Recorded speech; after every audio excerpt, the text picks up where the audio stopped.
Boswell Media Sports presents Friday Night Football. Boswell Media Sports presents Leake Academy Rebel Football. Now, here is the voice of the Rebels, Philip Palmertree.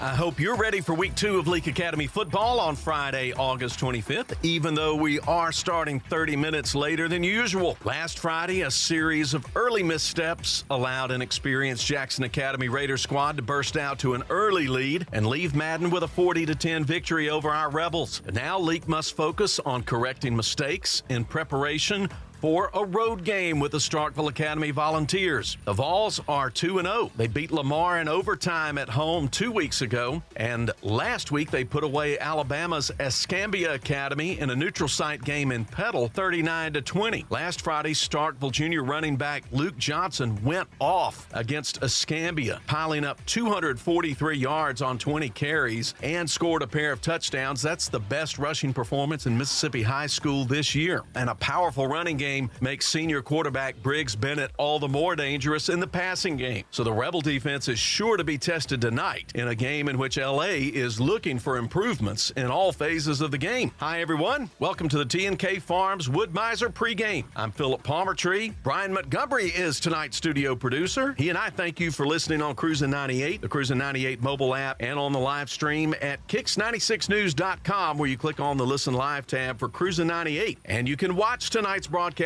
on the Edinburgh Drugs video stream. A link is available for that at Kicks96news.com, and that link takes you to the Boswell Media Sports YouTube channel. Tonight's broadcast is powered by Central Electric Power Association. We have a lot in store for you before we get to tonight's 7:30 kickoff. I'll give you the Prince Oil starting lineups. Scott Engel will help us check out the key matchups in tonight's game between Leake and Starkville. But first, we get to visit with the Rebels head coach Brian Pickens. All that and more is straight ahead as the T&K Farms Wood-Mizer pregame continues from Boswell Media Sports.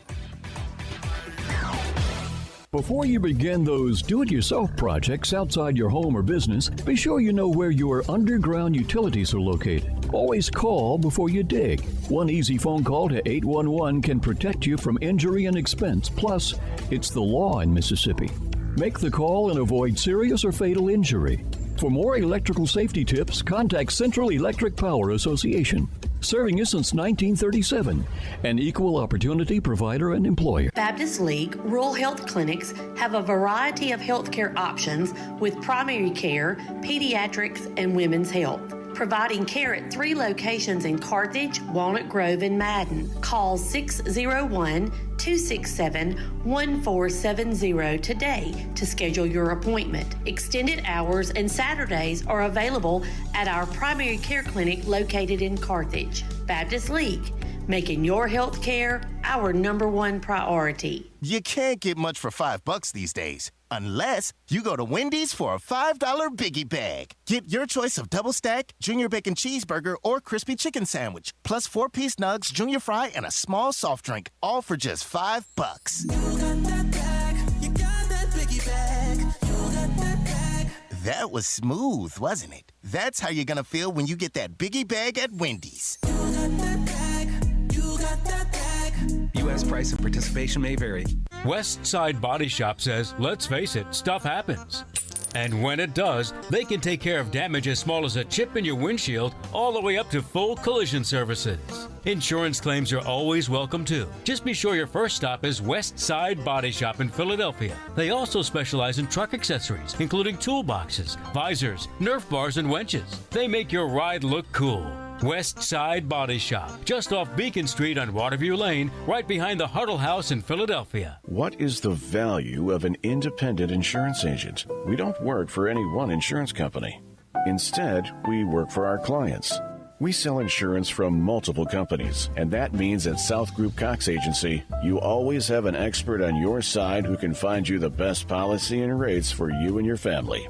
Now is the time to come by and let us at South Group Cox give you a free quote.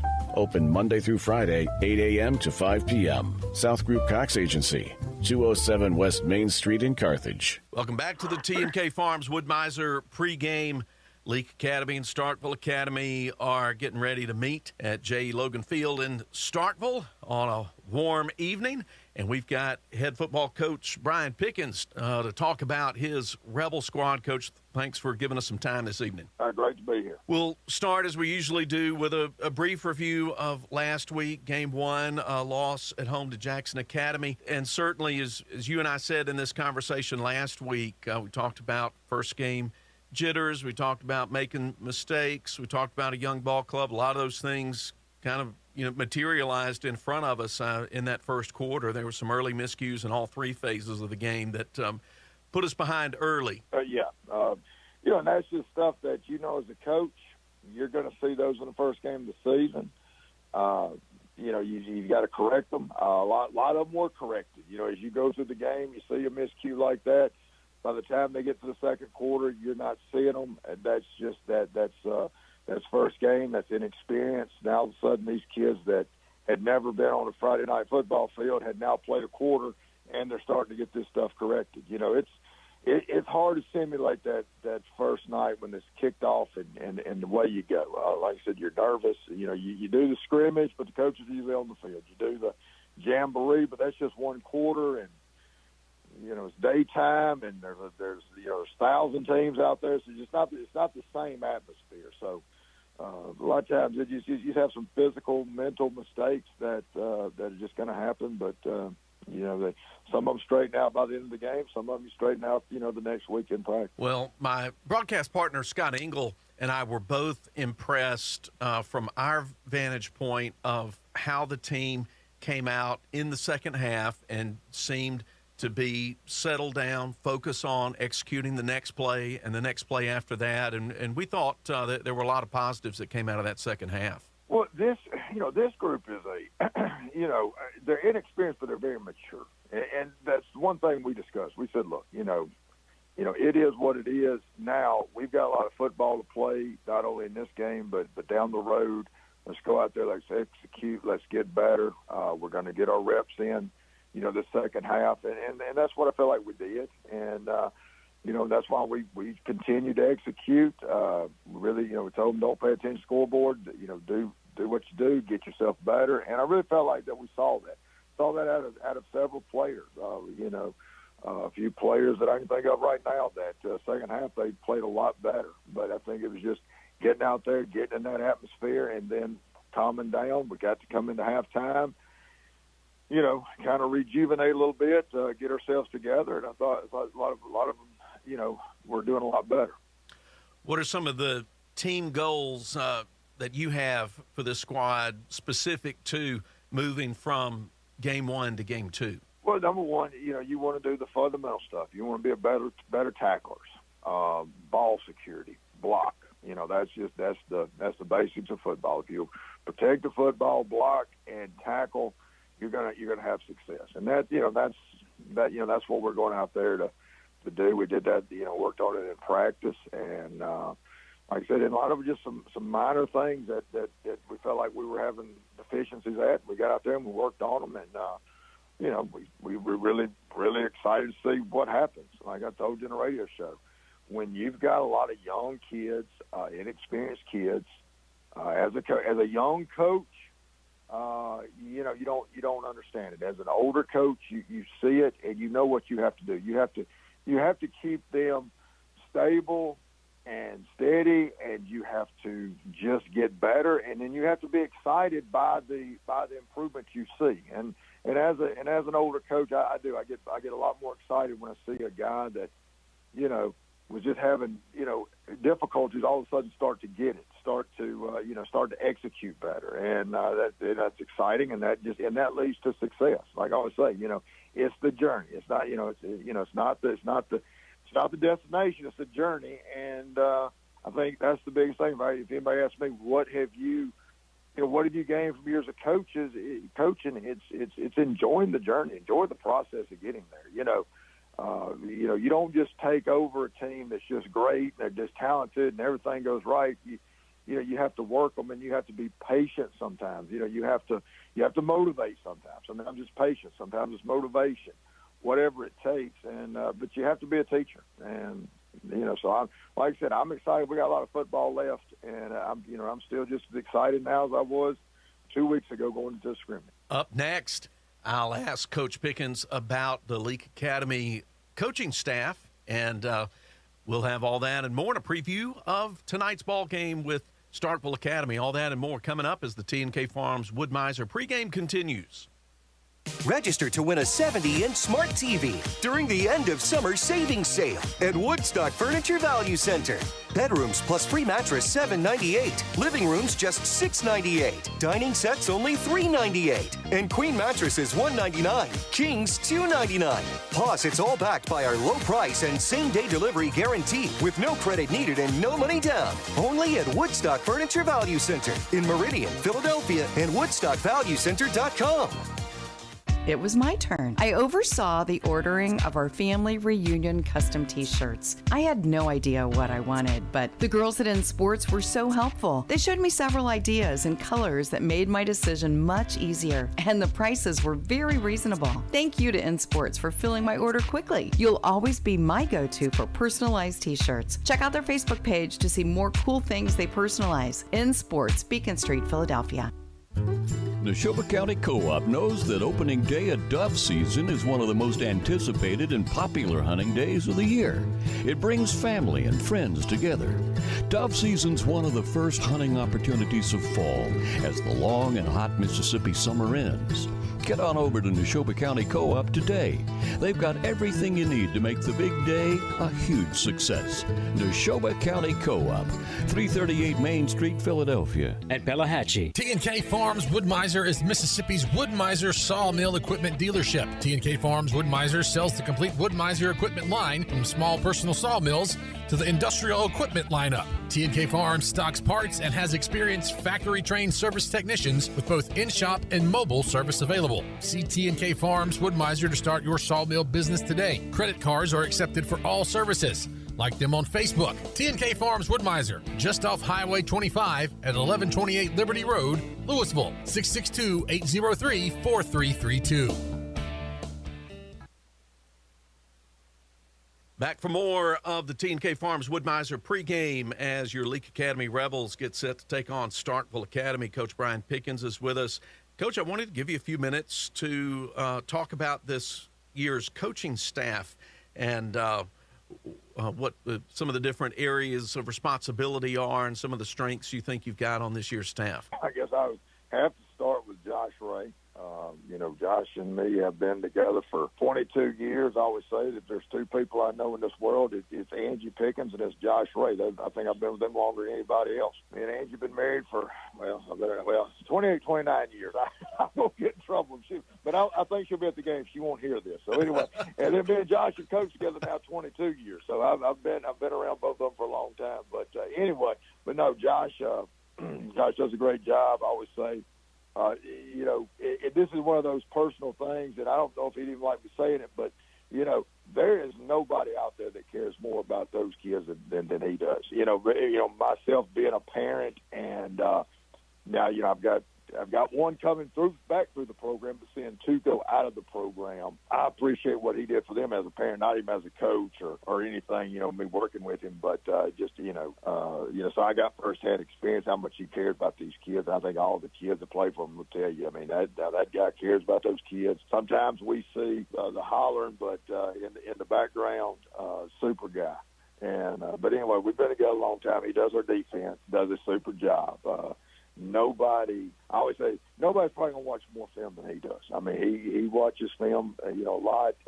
By the time you get to about Tuesday, he just about knows exactly what they're going to do, what they're going to try to do. And like I said, so I always feel like our kids are well prepared when they get ready to go. Then, I've got Corey Burns, Corey's been with me for a while. I coached Corey. Corey was my quarterback back.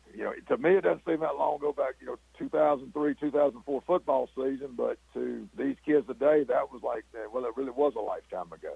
They weren't born.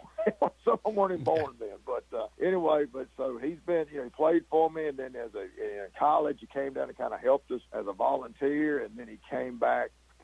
2014, he came back, took a full-time position, and does a great job. As I said about Josh, as far as film watching, and caring for kids. Corey's strength is, nobody's any more organized. I mean, he's a very organized individual, and he does our offense for us. Enthusiastic about it. I think he's watching films or trying to find new ways of doing things all the time. Works on it during the off season. He's been put over the weight room during the off season and does a good job. Like I said, his organizational skills are super. You can ask him how much a kid does, and he can tell you how many reps he can do this on. He can tell you. So, like I said, he keeps all that. Like I said, very meticulous with all his data and all that type of stuff. And like I said, and does a heck of a lot better with the technology than the other two of us, than either one of me or Josh do. But like I said, works extremely hard. He's another one. Watches tons of film. And, it's been fun watching him mature as a coach over the last few years. And then, I feel like we've got a great asset. We got Charles Schaefer down on the coaching staff. Does a super job for us. He was the long-time assistant down at Lamar he was actually defensive coordinator for, Coach Barnes, Mac Barnes at Lamar for those years when they, win the state championships. And actually where he lives is actually closer to Leake. So during the spring we had an opening, and I was able to get him, and kids really like him. They respond well to him, and like I said, hard-working guy that comes in with a lot of experience, and he's been a lot of fun to, as far as working with us. And then we've got Robbie Robertson. Robbie basically he handles all our video stuff for us in the high school. Does a super job. People are just amazed. We can get a film downloaded and uploaded quicker than anybody in the state of Mississippi. I don't know how he does it. We're out here. We'll be in the middle of nowhere, somewhere in the Delta, and he'll send a text. Okay, I got the video uploaded because he used a hotspot. I have no idea the magic of his hotspots, but Robbie does a great job, and especially today's football with the ability to watch things on the sideline during the game and then be able to go in halftime and watch film. That is such an asset and it's such a valuable tool that you can't imagine the difference in coaching today as it was 20 years ago. 20 years ago, you were guessing what was going on. I mean, you had a guy in the booth and he could kind of tell you, but now, I mean, you know exactly. I mean, within the net before the ball's even snapped, exactly what's going on. And it's kind of gets you more alert to things and does a super job. But Coach Robertson, he also handles all of Pee-wee in 7th and 8th grade. And, does a super job. I'm going to kind of brag on about the Pee-wee. Pee-wee, he really makes it fun on those kids. And I feel like that is so important. Our goal in Pee-wee is to teach them some football, but let them enjoy the game. And that way they come up to the 7th grade and they play. And we've had a great success rate as far as the numbers that transfer from our Pee-wee program to our 7th and 8th grade program. And the kids love him. Again, I can say from personal experience, I talk about my older two. Well, I talk about my younger one. My younger one played 2 years of Pee-wee for Coach Robbie, and then, he's playing 7th, 8th grade, and they call him Coach Robbie, and they love Coach Robbie. So, he does a great job with our Pee-wee program. We've got, Coach Shepard. Coach, everybody's long time knows Coach Shepard. Coach Shepard, he's with our junior high, does our junior high defense, and he has a lot of fun out there. I think he brings a lot of energy because, Coach Burns is our junior high coach also. He's not only the offensive coordinator, junior high coach, but Coach Shepard helps him, and he brings a lot of energy because he enjoys being out there with the kids. He's kind of like I was telling you what you learned from coaching for years. And, brings a lot of patience and, loves, just like I said, loves the whole strategy of it, gets the kids where they're doing stuff. And like I said, it's just fun watching those junior high kids and, the excitement level they have whenever we're playing defense. And then we have one volunteer, Coach Stacey Harris, been with me for a long time. Sometimes you'll see him, sometimes he has another job, but he likes to come out there and help us, and he helps us a lot of times, just kind of helping us keep up with stuff. And then actually we got Coach Stovall, Turk Stovall. He's been in the booth for me this year. Coach Stovall, our baseball coach, and he'll sit in sometimes when this summer we were sitting, having some coaches meetings. He's sitting in there, and he added a good bit to it. And so I said, well, I need to get you in the booth. And he said, I'd love to. So, he's in the booth for us, and he helps us scout up. And so for Friday nights, he's the guy that, helps us out, from up top, can see things that we can't see. But so we've got, like I said, we got a great group out there. And the most important thing, and this is the administrator of me, and this is also the parent of me. We've got a bunch of guys who really do care about these kids and enjoy working with them, and they have a passion to win, but they also they enjoy the young people here at our school, and like I said, as a parent, that's what's important. When your kids really like somebody and they enjoy them, that's where you feel satisfaction as a parent. Kids are enjoying it. There's a lot of intangibles these kids learn from athletics. We all talk, we do get folks on winning and losing, and hey, I'm the very one. I focus a lot on winning. But when it's all said and done, what's the guy got? He's got his memories and the enjoyment of being out there. And, a lot of the enjoyment is winning, but it's also the other little stuff. And the intangibles are learning how to work hard, learn how to work as a team. And I think we've got a staff that really does a good job of teaching that and, developing mature, responsible young men. When we come back, final segment, Coach Pickens and I will talk about tonight's matchup with Starkville Academy. So don't go anywhere as the T&K Farms Wood-Mizer pregame continues. I sure do like my new hunting rifle. I bought it over at Ozark Ag. When I went in, they had such a great selection. Took me a while to make up my mind. I have it sighted in now, and I'm ready for the big bucks. Tomorrow I'm going back over to Ozark Ag and stock up on ammo.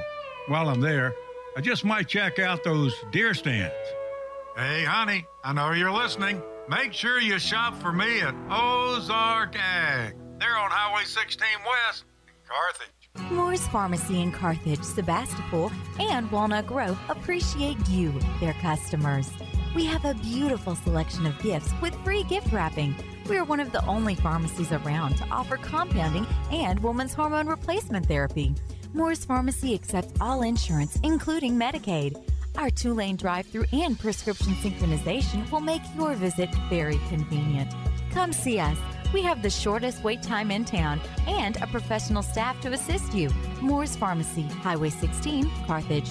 T&K Farms Wood-Mizer is Mississippi's Wood-Mizer sawmill equipment dealership. T&K Farms Wood-Mizer sells the complete Wood-Mizer equipment line from small personal sawmills to the industrial equipment lineup. T&K Farms stocks parts and has experienced factory-trained service technicians with both in-shop and mobile service available. See T&K Farms Wood-Mizer to start your sawmill business today. Credit cards are accepted for all services. Like them on Facebook. T&K Farms Wood-Mizer, just off Highway 25 at 1128 Liberty Road, Louisville, 662-803-4332.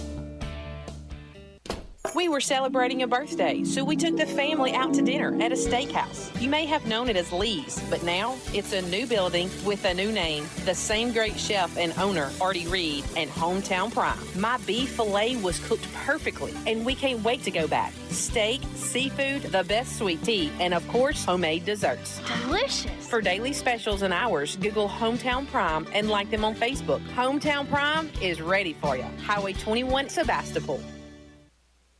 The clock is ticking toward this 7:30 kickoff between the Rebels and the Volunteers in Starkville. And we've got Coach Brian Pickens with us for the final segment of tonight's T&K Farms Wood-Mizer pregame. Coach, it's a familiar opponent tonight. We even played them twice last year, once regular season, once in the first round of the playoffs. Does all that familiarity prove to be a help in preparations? If so, in what ways? Oh yeah, well if you know what you're looking at, if you watch a Starkville Academy team and you watch a Leake Academy team, you're seeing a very similar product stepping out on that field. From the plays that are utilized, even the defense that's utilized, there's a lot of similarities. So a lot of times when you're scouting Starkville, you feel like you're basically in preseason running against yourself. Yeah, like I said, they've got a good program.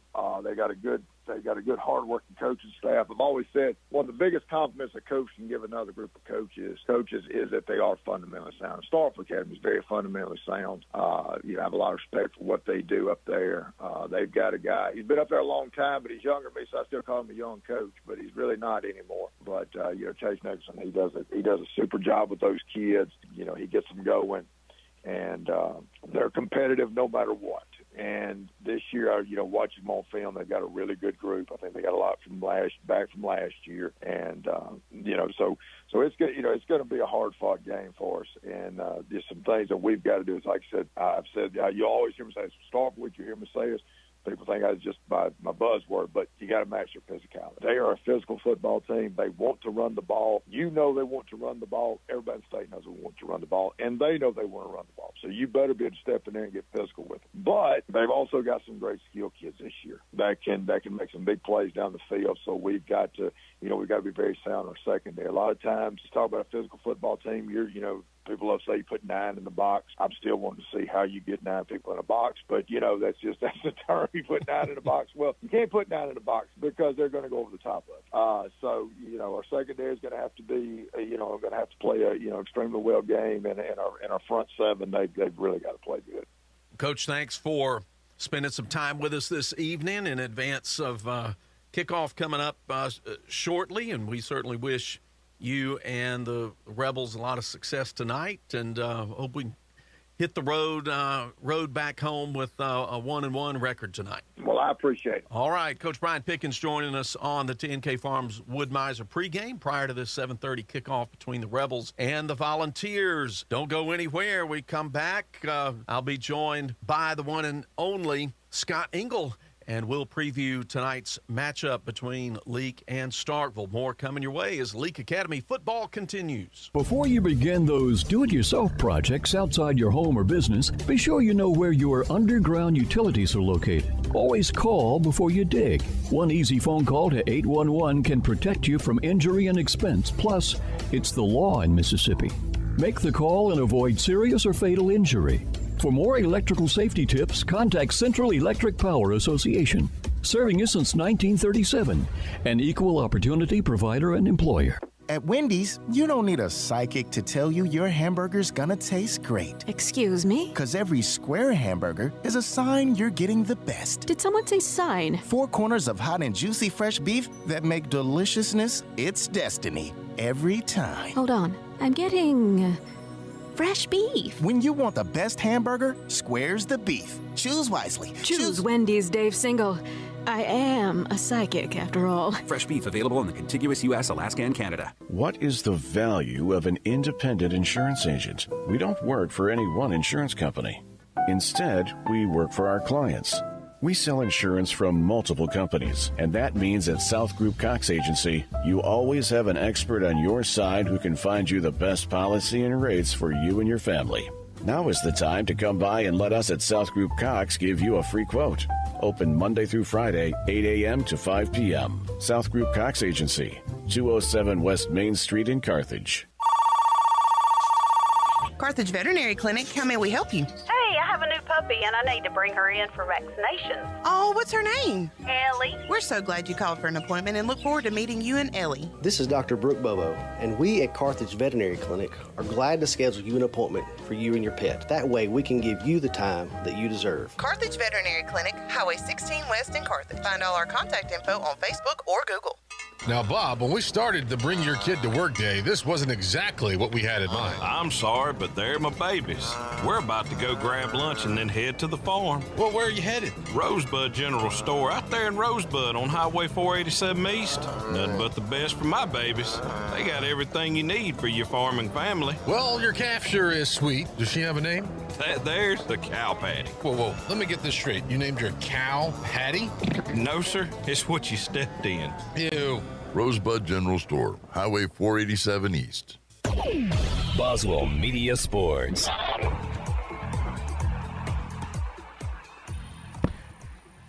Hey, we have yanked the rope on the TNK Farms Wood-Mizer pregame. It's belched a little smoke, but now the engine's running and purring nice and smooth. And We're at J.E. Logan Field in Starkville.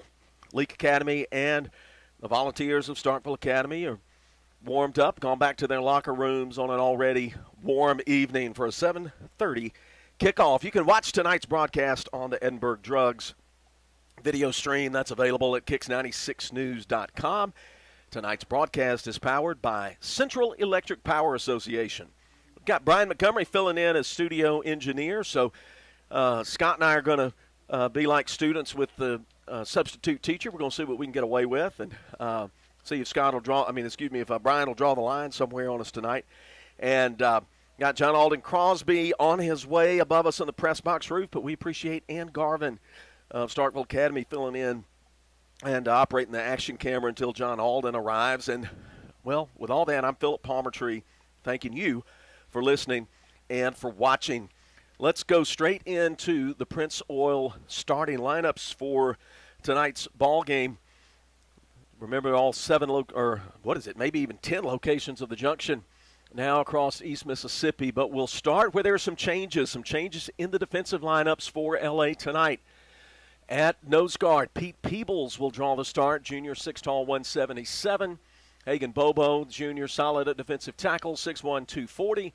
The defensive ends, Owen Hitt, who had a fumble recovery last week. Junior gets the call at the end, 6', 176. And Caden Chipley will start at the other end, junior, 6', 184. Linebackers, same as last week. On the outside, Grayson McDonald, junior, 6', 197. Tyler Winstead on the other side, 5'10", 157. And in the middle, Kobe Kemp, who had a wheelbarrow load of tackles last week, 5'10", 190. At the corners, Charlie Brantley, senior, 6'1", 145. Had a couple of pass breakups last week.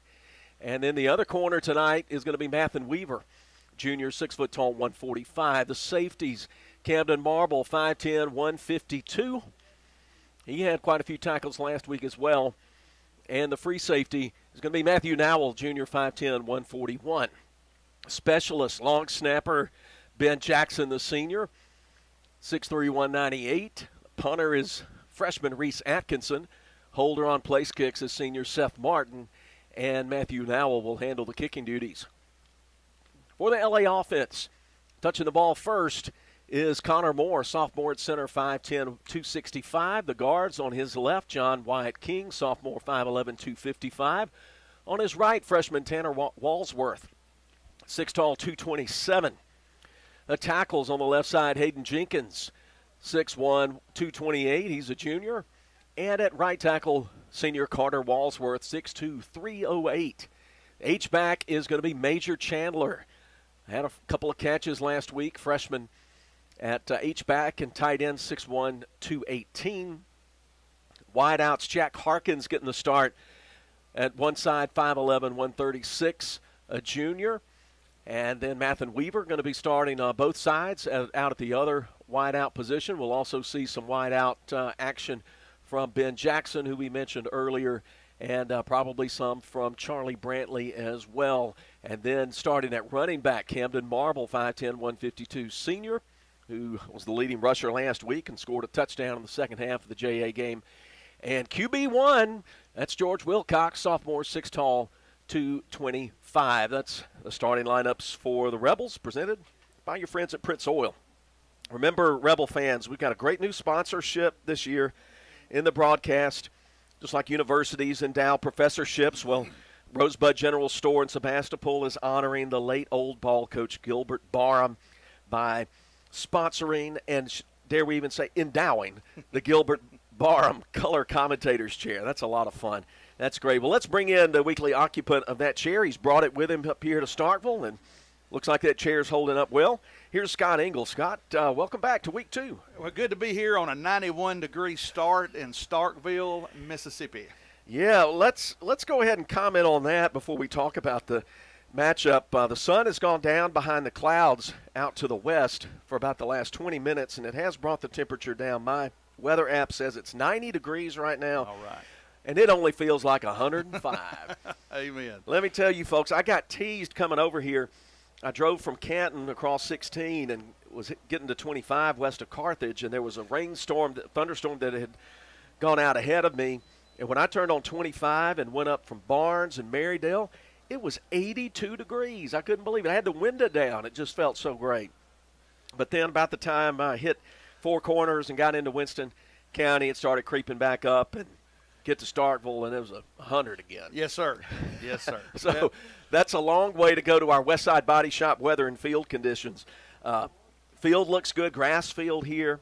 It's hard to keep the grass evenly green this time of year, but looks like a fast track. They have not had much rain here at all today. It looked like it had maybe showered a little before we got here in the late afternoon. But that's the weather and field conditions presented by Westside Body Shop. Well, Scott, let's talk about the Rebels coming into week 2 after things falling apart on them early, looking to get a better start tonight. Yes, last week being game 1, you're going to make some simple mistakes, and they did. And every time they got their feet up under them, there'd be a small mistake, or they certainly played a well-prepared team last week. So, you every time you get hit on the chin, you learn a lesson, and I think it's going to be I think they learned a lot, these young guys, and I'm looking forward to seeing how much they've improved in the last 6-7 days.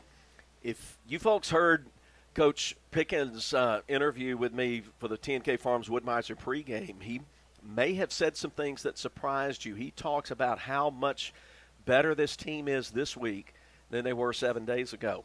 And he says he expects it to show tonight in some better execution and better ball security. That's going to be important. Yes, yeah. That's just like planting corn. You go out there one day, there's nothing. You go out the next day, and you got a little green, and the next week you go out there, and hey, you got a harvest coming in. So I think that's what we'll see tonight. Well, to continue your metaphor, we got a tough row to hoe in the field yes, tonight sir. Against the Blue and Orange of Starkville Academy. They come in at 2-0. They got an overtime win against Lamar 2 weeks ago on this field at home tonight.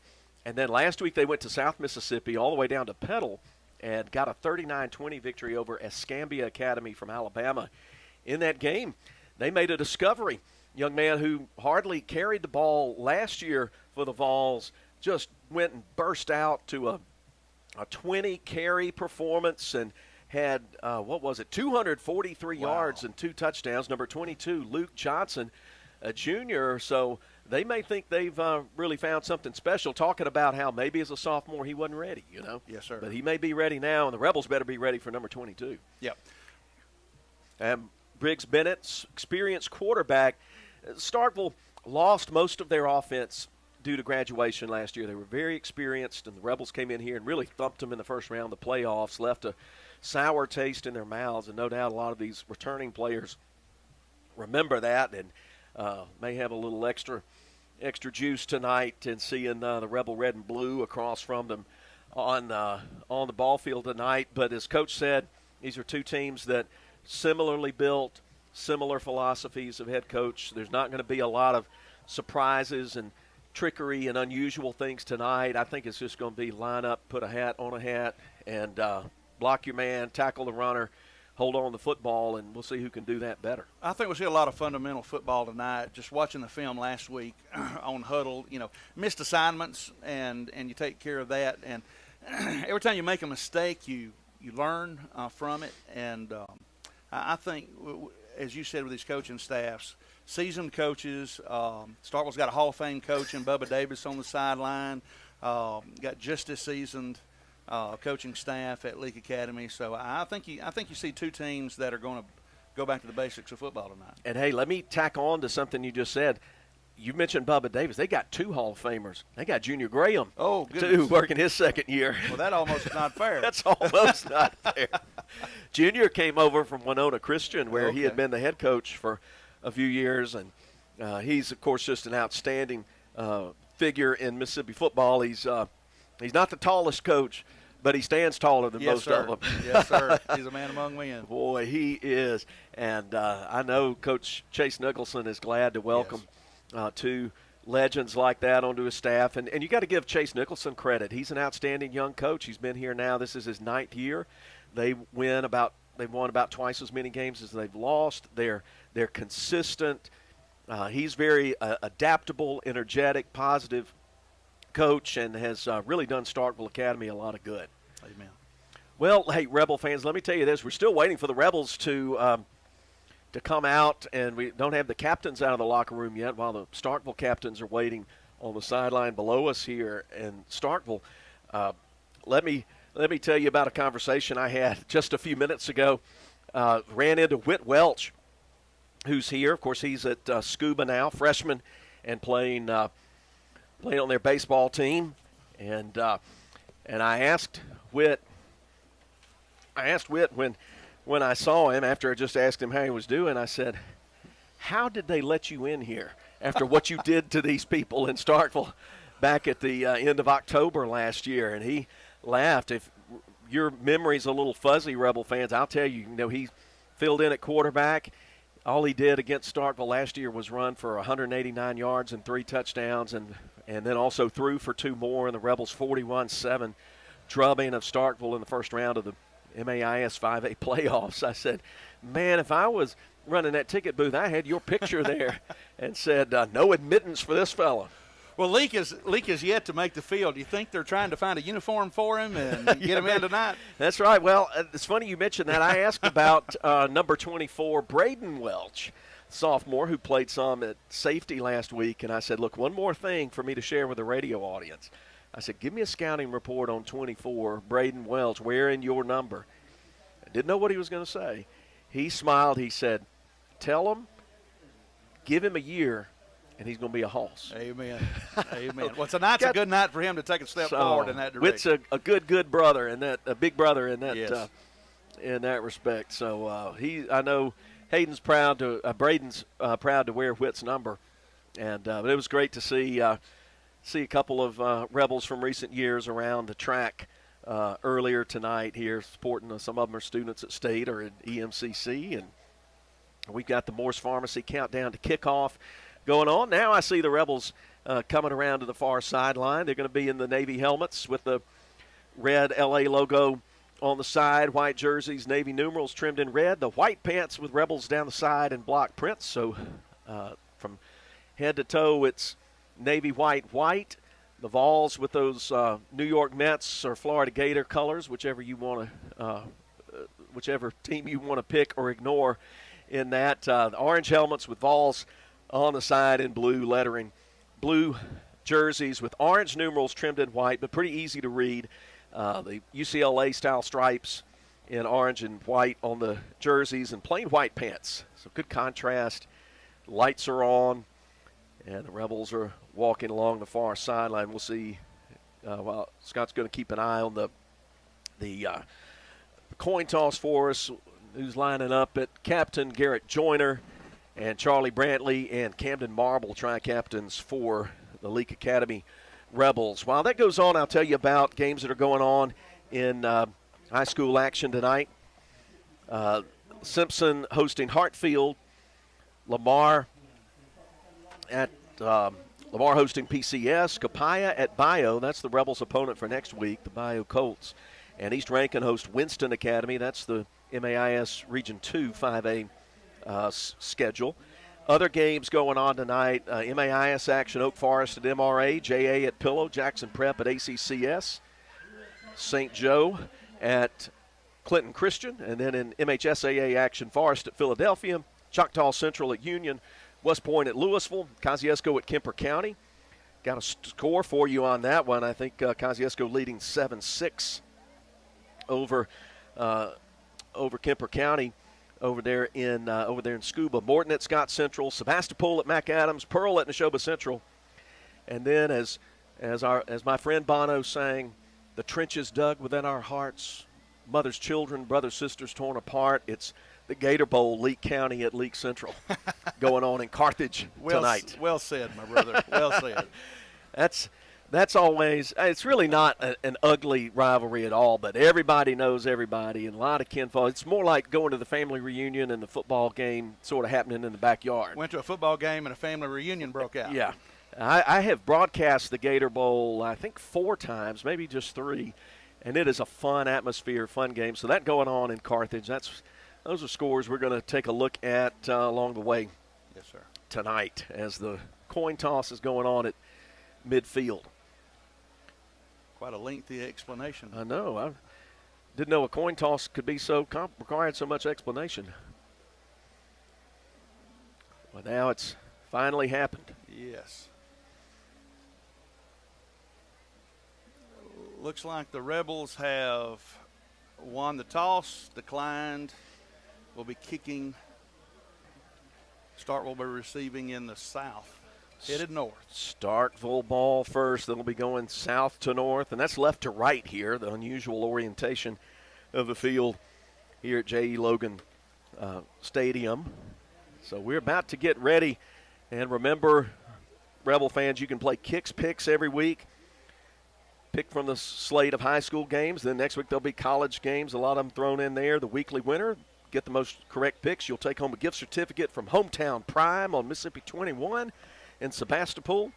You get the most correct picks throughout the season, and you win the grand prize, a Bayou Classic ceramic grill courtesy of Ozark Ag in Carthage. It's free, it's fun, and it's Kicks Picks.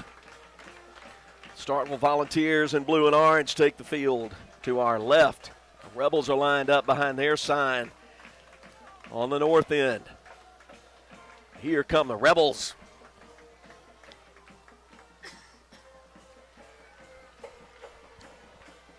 We'll take a second to remind you that Total Pain Care is the wellness sponsor for Rebel Athletics. They have 7 locations in central Mississippi. Visit them at totalpaincare.org. And speaking of Total Pain Care, no injuries reported to us, so that's a good thing for LA.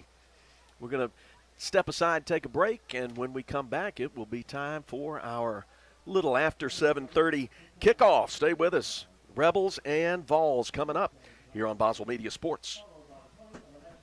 When dealing with something as complex as taxes and payroll can be, you can turn to Weaver Tax and Accounting to make things easier. Their professional staff works diligently to make sure your business and personal returns are complete and finished in a timely manner. Weaver Tax and Accounting will also execute your bookkeeping and payroll, bringing you the best in tax services since 1979. Weaver Tax and Accounting, 20 South Street, Sebastopol, and 109 Chadwick Avenue in Walnut Grove.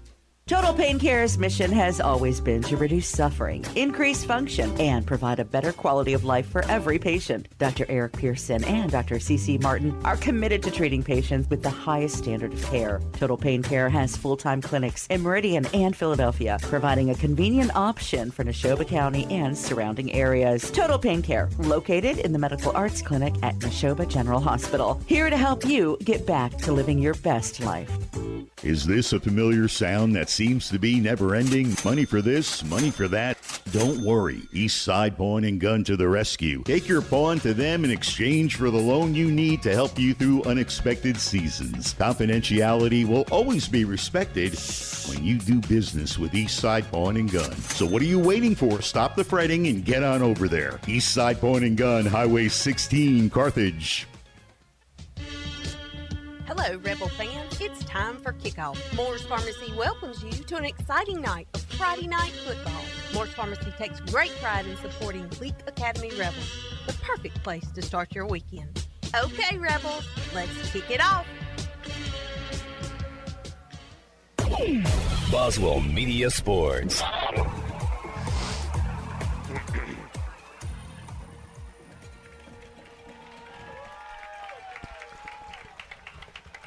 Time for a 7:30. We're going to call it 7:34 kickoff.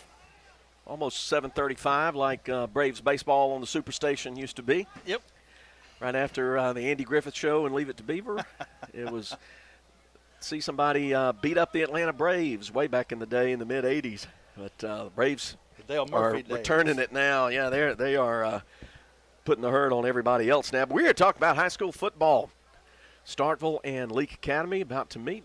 Volunteers will beat our left. Ready to receive the kickoff. Matthew Nowell comes off the sideline and sets down his tee right in the middle of the field on the X at the 40-yard line.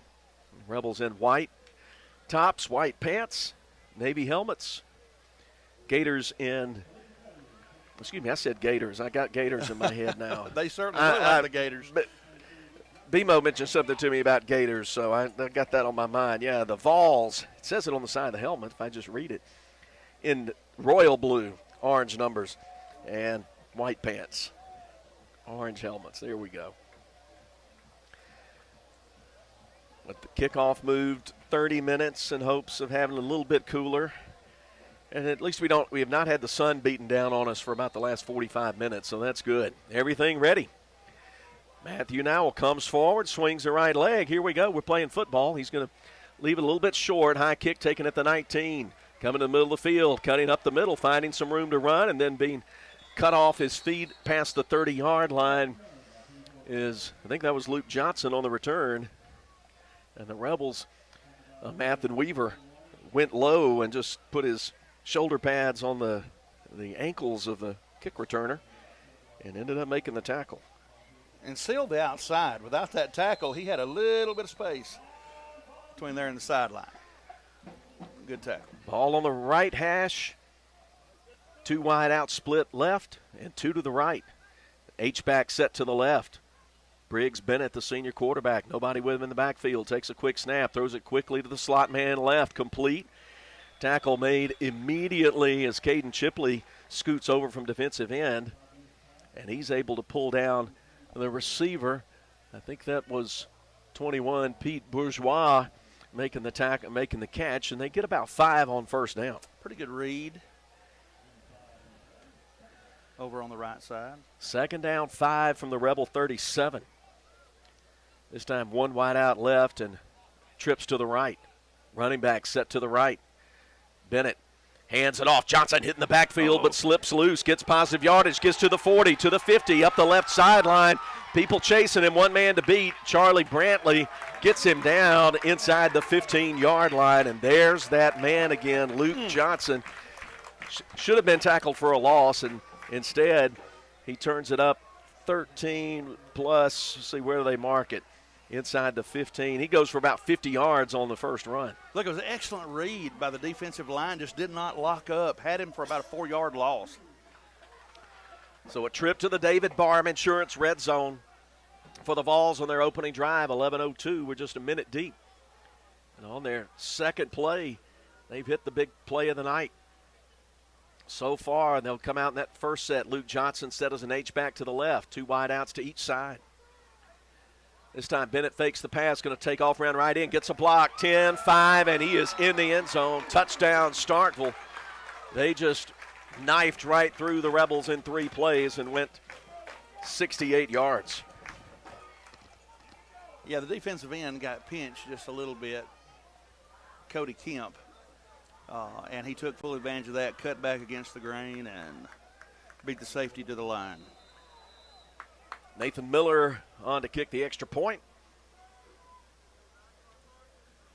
He's ready. High snap, pulled down, but a nice looking kick goes straight through the uprights. 7-0 Starkville after 1 possession, 10:43 to go first quarter. Back after this as Leake Academy football continues. If spending days looking for top dollar for your timber has left you feeling like you're barking up the wrong tree, then I would listen closely. Welch Forest Products in Union does it better than anyone and with the least possible damage to your property. Whether it's management, forestry care, pine plantation, thinning, or site prep, the last number you'll dial is 601-774-8200. They buy land with or without timber too. Call Bo Welch now at Welch Forest Products today. 601-200. I sure do like my new hunting rifle. I bought it over at Ozark Ag. When I went in, they had such a great selection. Took me a while to make up my mind. I have it sighted in now, and I'm ready for the big bucks. Tomorrow I'm going back over to Ozark Ag and stock up on ammo. While I'm there, I just might check out those deer stands. Hey, honey, I know you're listening. Make sure you shop for me at Ozark Ag. They're on Highway 16 West in Carthage. Boswell Media Sports. Here's the Moore's Pharmacy kickoff after the Volunteer touchdown. Miller sends an end-over-end kick deep. Will send Charlie Brantley back to the 4. He comes up the numbers near side, looks for room in the middle, gets hit at the 15, spun down at the 18. As 44, Justin Crittenden found an opening, got past a block, and Rebels will start inside their own 20. Their first offensive possession after giving up a 3-play, 68-yard touchdown drive, 13 yards on the run for quarterback Briggs Bennett. Miller was good on the kick, 7-0 Starkville. That's a performance therapy reset. About 14 yards on that return. George Wilcox, sophomore, gets in the shotgun, gets in pistol set, has Camden Marble behind him, H-back set to the right. Hands it to Marble, comes right, no room to run there, and left, and then doesn't get to the 20. Well, they will give him just maybe an inch or two close to the 20-yard line. Picks up about 1.5 yards on first down before Jackson Easton, one of their defensive stars, wrapped him up. Connor Moore made a pretty good block there. Linebacker just sort of fielded quickly. Call it 2nd and 8. Nose of the ball at the 20-yard line, left hash, 2 wide outs left. H-back on the right, to the right. They run Charlie Brantley. He scoots around, gets taken down around the shoulder pads, just past the line of scrimmage. Give him maybe 1 yard. We'll be generous, call it the 21, and the Rebels have 3rd down and 7. They swarm very well on defense. Yeah, seems to be a lot of speed along that, particularly that linebacking core, and they've got some height on their defensive line. 3 down linemen. 4 wideouts for the Rebels. Wilcox to pass, has time, looking right. Now protection breaks down. He's got somebody hanging around the waist. He drops the football as he's hit short of the 20-yard line. Along the far sideline, it looks like the Rebels recover it. I think Wilcox got on it himself, but it's going to bring up 4th down. Well, he had protection, but then just couldn't find anybody open and tried to extend the play, but just ran out of time. They covered it well, and it looks like that middle linebacker shadowing him and not going to let him just run free.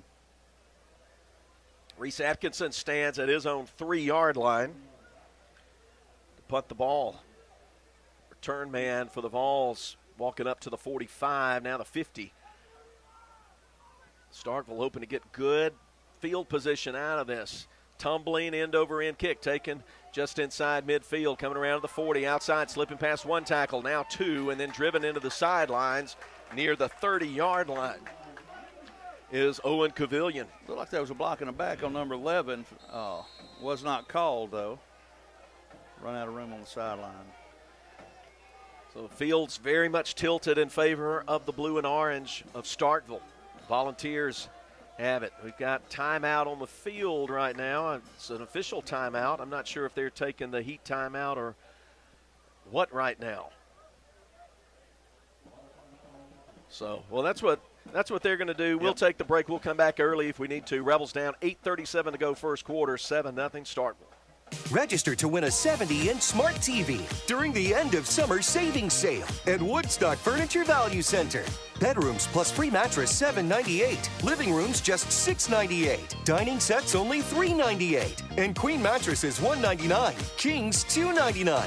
Plus, it's all backed by our low price and same-day delivery guarantee with no credit needed and no money down. Only at Woodstock Furniture Value Center in Meridian, Philadelphia, and WoodstockValueCenter.com. Leake County Co-op is ready for deer season. Okay, guys, I have this problem. Every year, my hunting coveralls seem to get smaller. Am I the only one that has this issue? No. I think it's the feed we're on. You know, kind of like we feed the deer all that good stuff to make them bigger, just not in the right way. You're so funny. I'm headed to our Leake County Co-op now to buy new hunting gear and seed for our food plots. Yep, I was there yesterday, and I got mine. Leake County Co-op. 1st and 10 for Starkville. They run it straight up the middle, find nothing.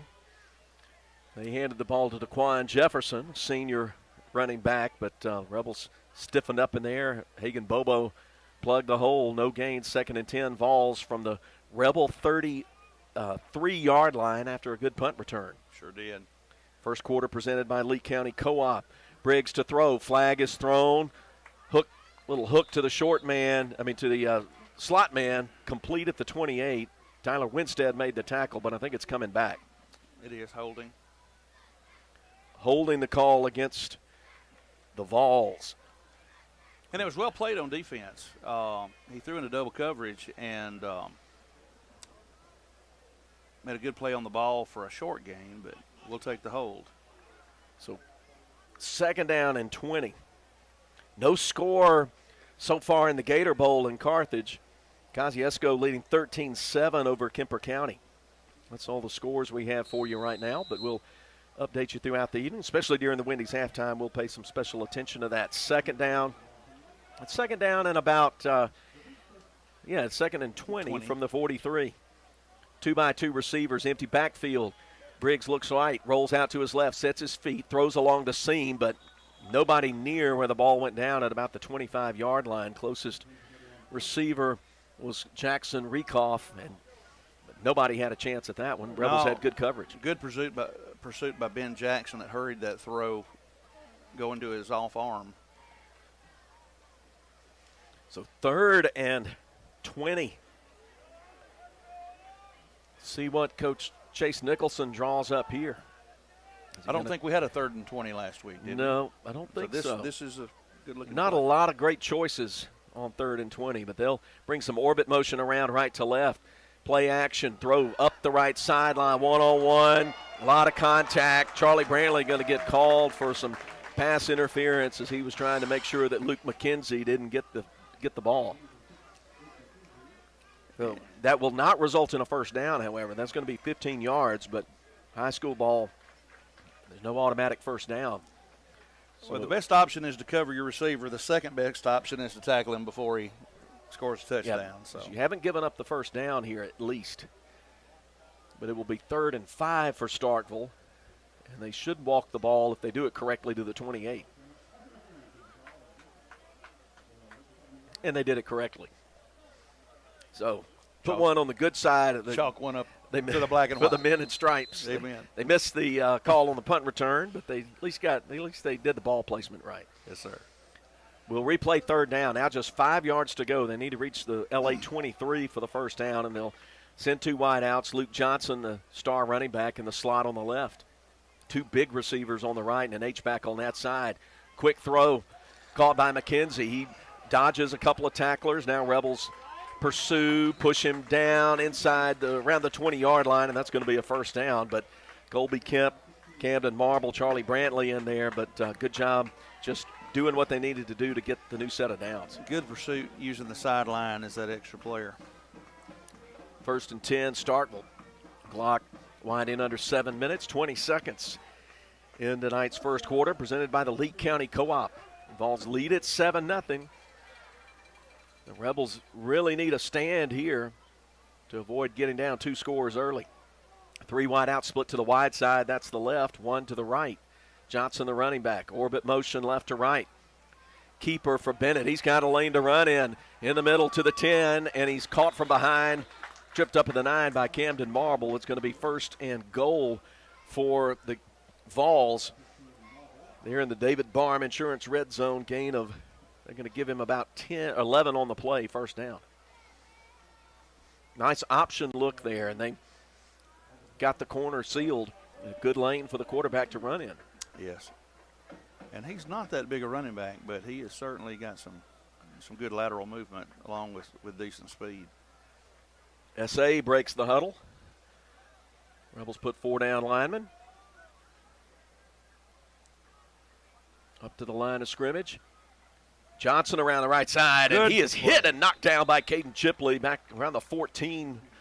Big TFL for Caden Chipley at defensive end, and that's a loss. 2nd and goal at the 14. I think that little blitz there, he took the 9 technique, and he was on the corner before the running back got there.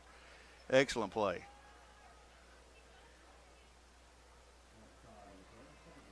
Second and goal. Ball just beyond the 14-yard line. 3 wide outs left, 1 right. That's a very standard set for Starkville. Kind of get that field stretched out a little bit. Briggs, Bennett will look in that direction, throw behind the line of scrimmage, and another tackle for loss. Just one-on-one play by Tyler Winstead, making the read out there perfectly on Owen Cavillion and bringing him down for a loss of 4. Yeah. Nathan Weaver was right there along with 2 or 3 others. I believe Gage Bennett was there also. Read that well. So the Rebels are doing just what I called on them to do. I thought tighten up, push them back a little bit. He had enough room. I thought he was going to do a secondary throw there for a moment, but he turned it up and ran. 3rd and goal from the 17. This time they'll flip the formation. Bring motion behind the running back. Bennett going to put it up deep toward the corner. 1-on-1 play, and it's incomplete.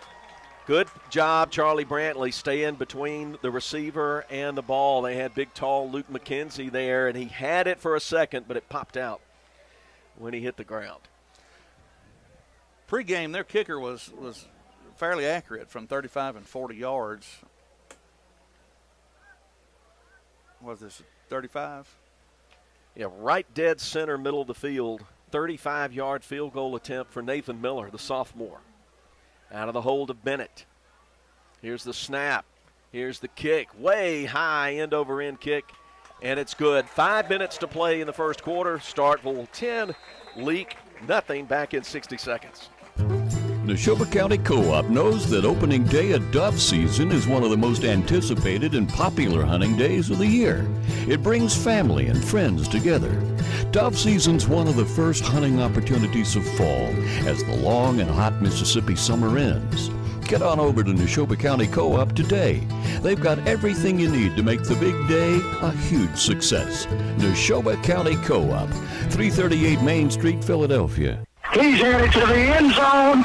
Touchdown, Leake Academy. Junction and Prince Oil Fuel Champions. As you travel to the game, shop and fuel with people who are invested in your community. 60 years of fueling Central Mississippi and champions like Leake Academy. Locations are all over Mississippi. Carthage, Philadelphia, Oxford, Ridgeland, Scuba, Louisville, Newton, and Union. They also do catering. So be sure to put some Junction in your next function. It's the Junction and Prince Oil.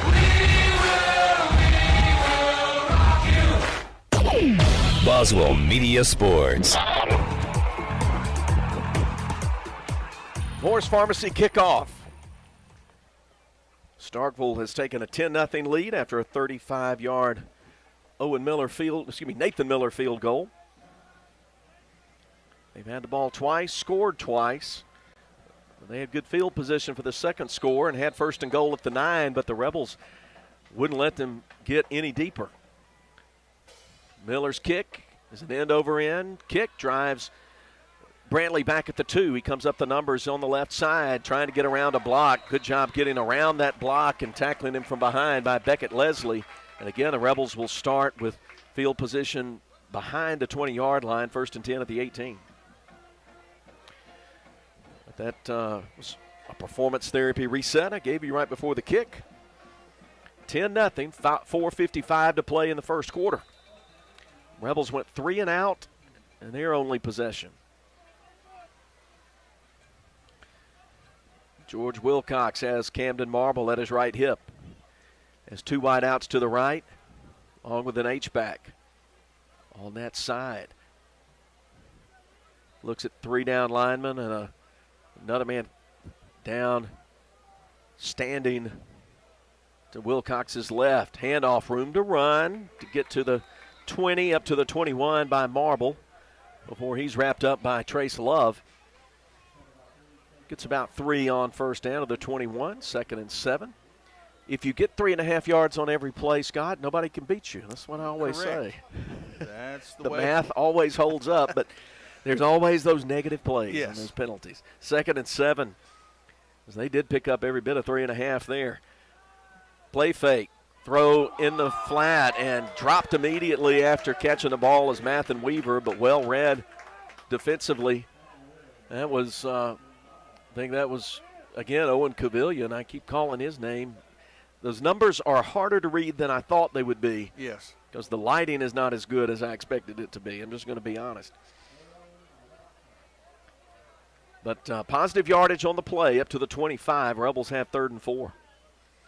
Looking to throw. Wilcox has Weaver at the 30. He turns upfield. Almost broke through 3 defenders and then just couldn't keep his balance as he came across the 35 to the 36.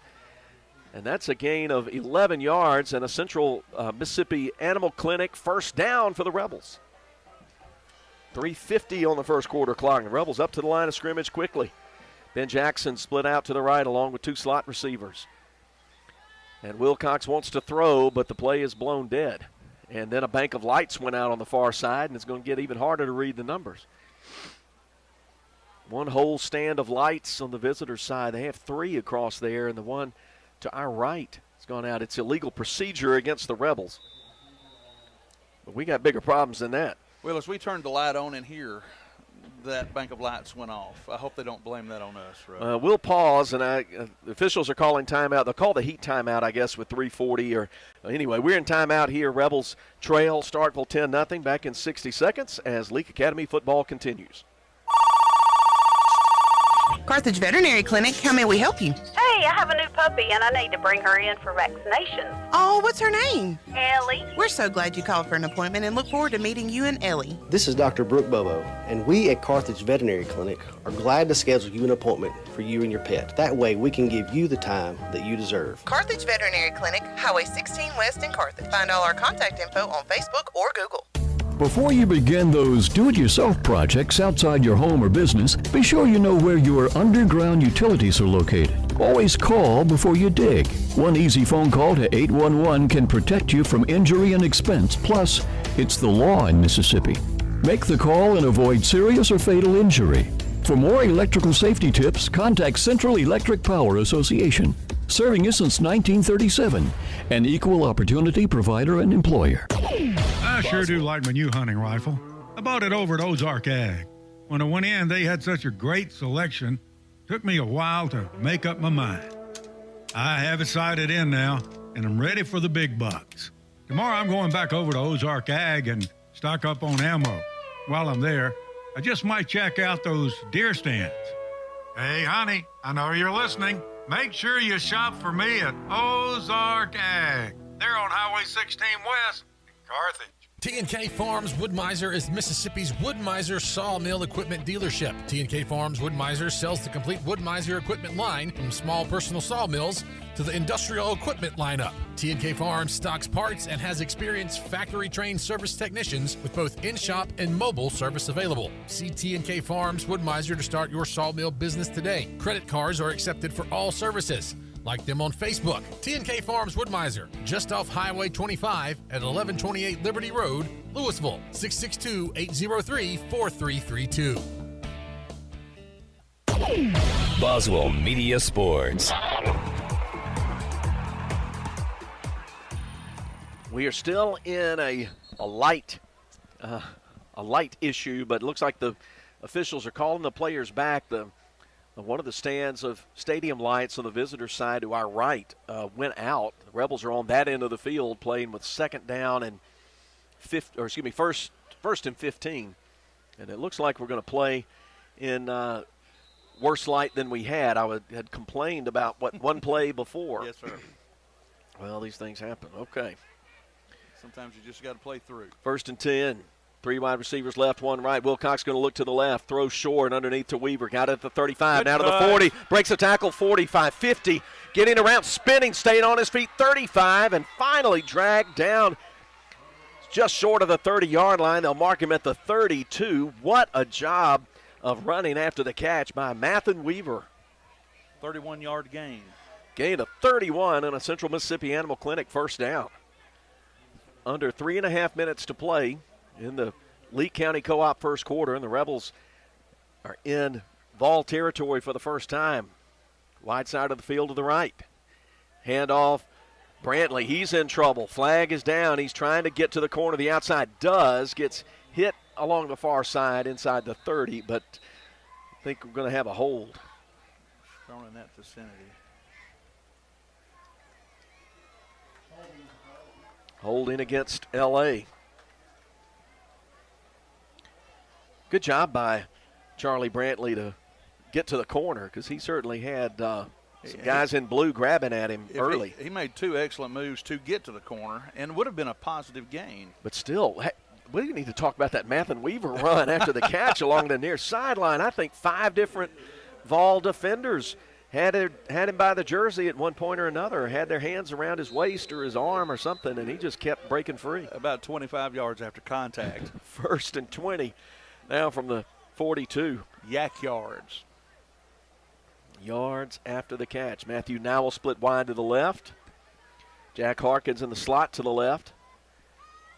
Handoff goes up the middle. Brantley sheds one defender, 40, breaks to the numbers, 35, breaks another tackle and gets hit by Jackson Easton just past the original line of scrimmage at about the 30, and that'll bring up 2nd and 8. That's a gain of 12 on the play. Yes, sir. Good running. I like the way these Rebel ball carriers are not going down on first running contact. with authority. Now they'll flip the formation, put Nowell out to the right. Harkins in the slot there. Move H-back Major Chandler to the left. Now they move it in the right and tight end Ben Jackson on the left. Get some extra blockers up there, but no gain for Brantley on first down. Good penetration from Starkville star linebacker Camp Overstreet, who tackled him for a loss. Back to the 30. We're going to say no gain there, yeah. Correct. 3rd and 8, no gain on the play. Under 2 minutes to play in the quarter. Vols have a 10-0 lead, scored both times they've had possession of the ball. Now 4 wide out formation, 1 to the left, 3 to the right. Play fake, throw underneath, there's Weaver. He breaks one tackle at the 20, stays on his feet outside the numbers. About 3 Starkville defenders jump on him, but he's going to get inside the 20 and get the Central Mississippi Animal Clinic first down for Leake. Big Draper Williams, defensive lineman, had to get out there and help bring down 22, Mathen Weaver. They're using 2 of those receivers, Scott, running the safeties off. Yes. And then bringing that underneath. in, slot man underneath toward the sideline and letting him turn loose and get some blocks. About an 18-yard gain. Rebels get their first trip into the David Barham Insurance red zone. Ball at the 17, first down. Throw to the left. Caught, hit immediately is Weaver. Vols had somebody on him that time in man coverage. Beckett Leslie, who's already made quite a few stops tonight. They get about 6 on the, let's see, angle's hard to read here. They only gain about 2, yeah. About 1.5, 2 on the play. We'll call it 2nd and a long 8. Offensive coordinator Corey Burns wants timeout. The Rebels will take timeout with 53 seconds to play in the quarter. Down 10-0. We'll keep it right here. And we'll get things. We got a couple of things to catch up with here. Got a couple of scores. A couple of scores in for us. Pearl and Neshoba Central tied up 7-0 after 1 quarter. Walnut all over Clinton 28-0. Warren Central, that's the red carpet game. Yeah, Warren Central all over Clinton 28-0. And Walnut beating Ashland like they owe them money, BMO says. Yes, sir. My producer, he's gathering scores for us, 24-0. Still 13-7. Last score we had Kosciuszko leading Kemper County. All our recaps, stats, scores, those are performance therapy resets. Rebels come back off the far sideline, facing 2nd down and 8.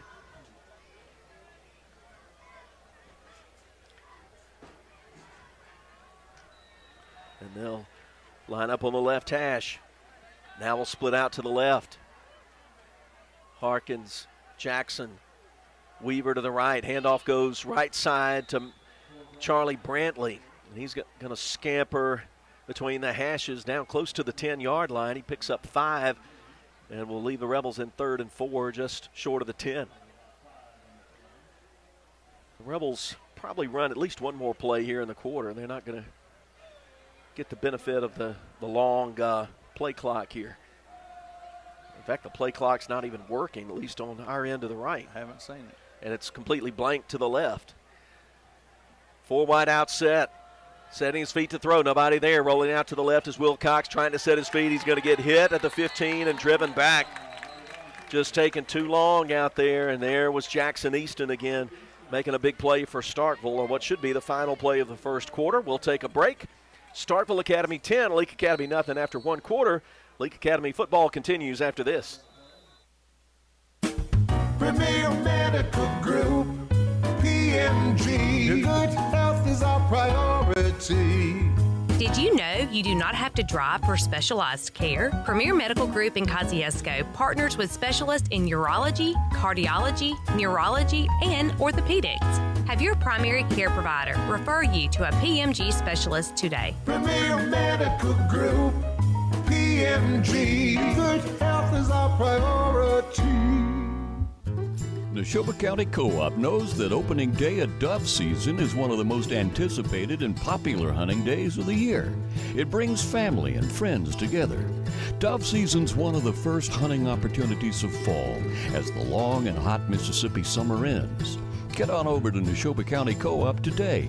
They've got everything you need to make the big day a huge success. Neshoba County Co-op, 338 Main Street, Philadelphia.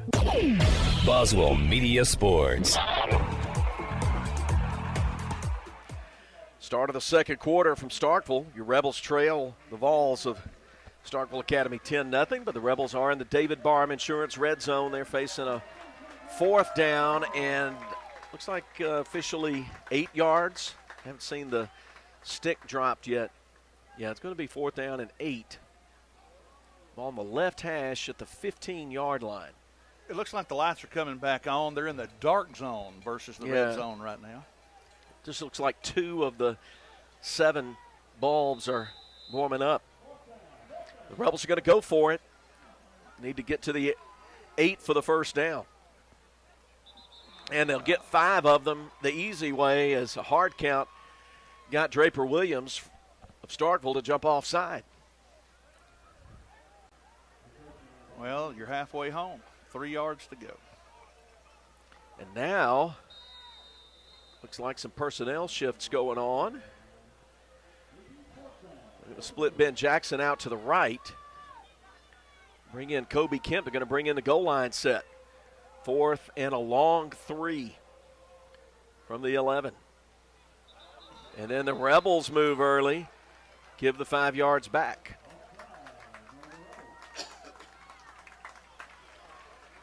That might be the generous, gentlemanly thing to do, but not what you draw up there. No, that is not going to be met well by Coach Corey. So now, again, personnel shift out. Grayson McDonald at H-back on the left, Colby Kemp on the right. Now it's going to be a field goal attempt. So we've seen 3 different looks here on fourth down. Yes. What, 32? Be an attempt of 32 yards. Matthew Nowell hit one about that distance last week. I think it was 33. From the left hash, out on the hole to Seth Martin.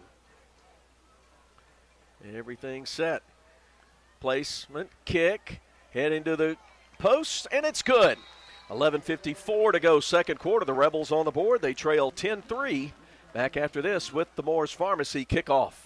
If spending days looking for top dollar for your timber has left you feeling like you're barking up the wrong tree, then I would listen closely. Welch Forest Products in Union does it better than anyone and with the least possible damage to your property. Whether it's management, forestry care, pine plantation, thinning, or site prep, the last number you'll dial is 601-774-8200. They buy land with or without timber too. Call Bo Welch now at Welch Forest Products today. 601-774-8200. He's headed to the end zone. The Junction and Prince Oil Fuel Champions. As you travel to the game, shop and fuel with people who are invested in your community. 60 years of fueling Central Mississippi and champions like Leake Academy. Locations are all over Mississippi. Carthage, Philadelphia, Oxford, Ridgeland, Scuba, Louisville, Newton, and Union. They also do catering. So be sure to put some Junction in your next function. It's the Junction and Prince Oil.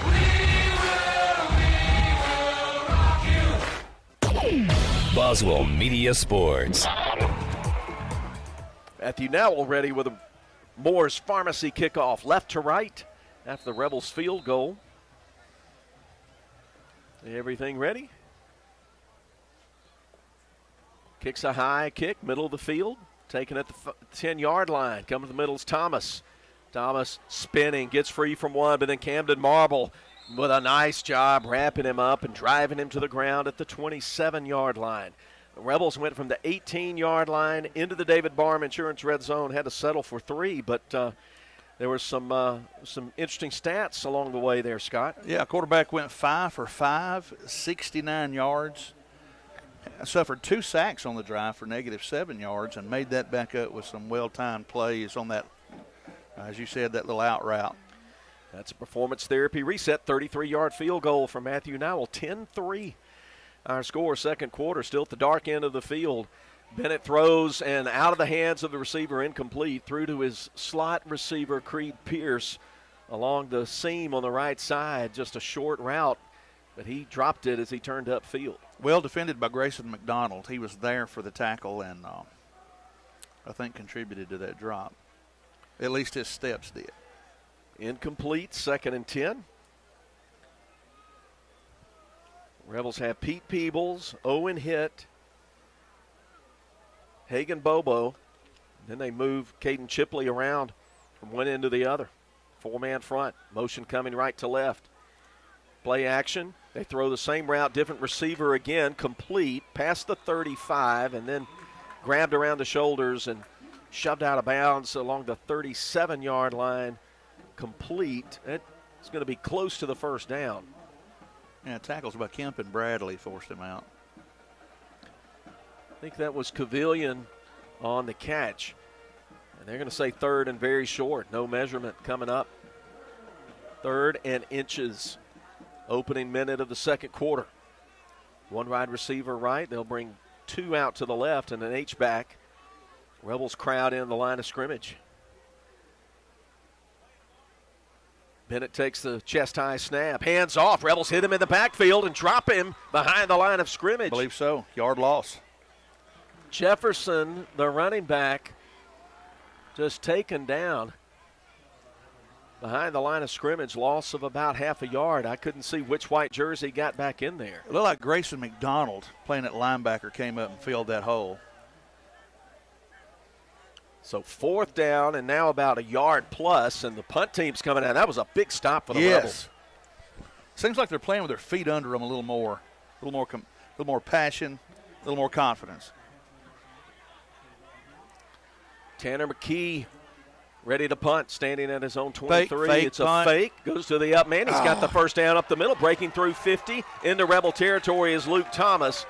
Camden Marble pulled him down from behind at the 42-yard line, and a successful fake continues the drive for the Volunteers. They'll mark him at the 41 in Rebel territory. And there again, had hands on him behind the line of scrimmage. Little work on tackling. And Thomas has got a really nice first step. Yes.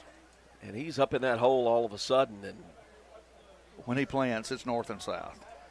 I'm surprised they have not handed it to him as much tonight. Now empty set.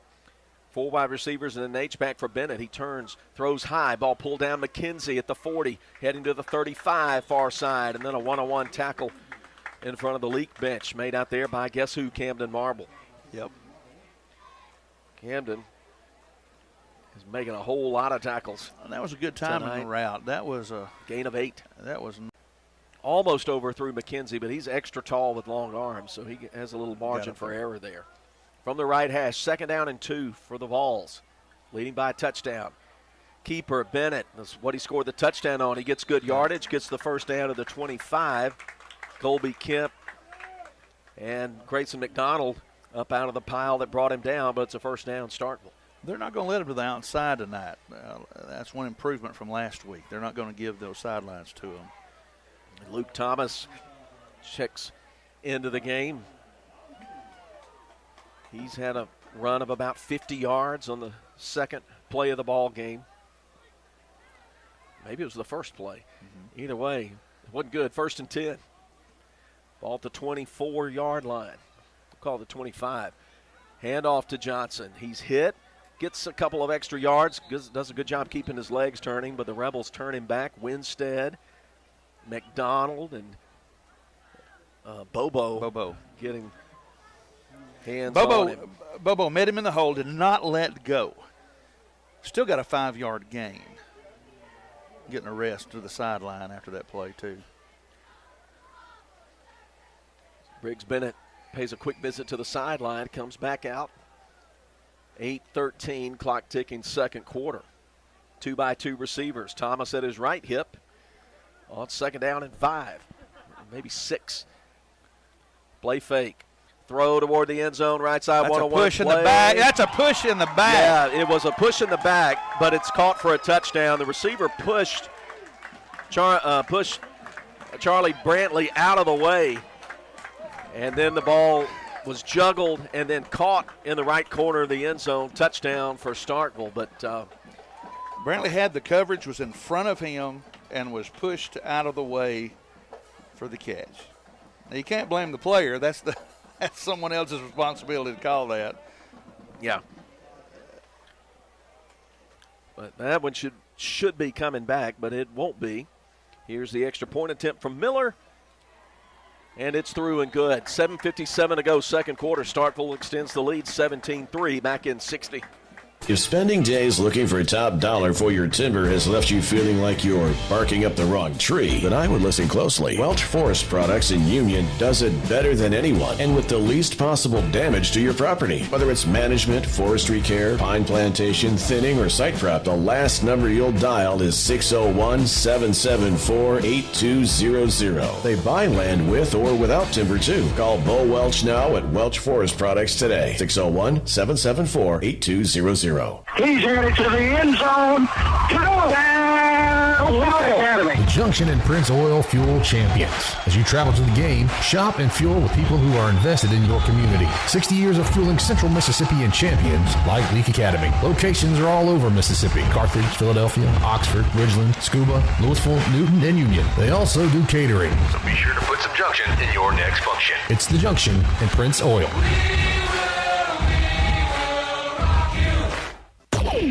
Boswell Media Sports.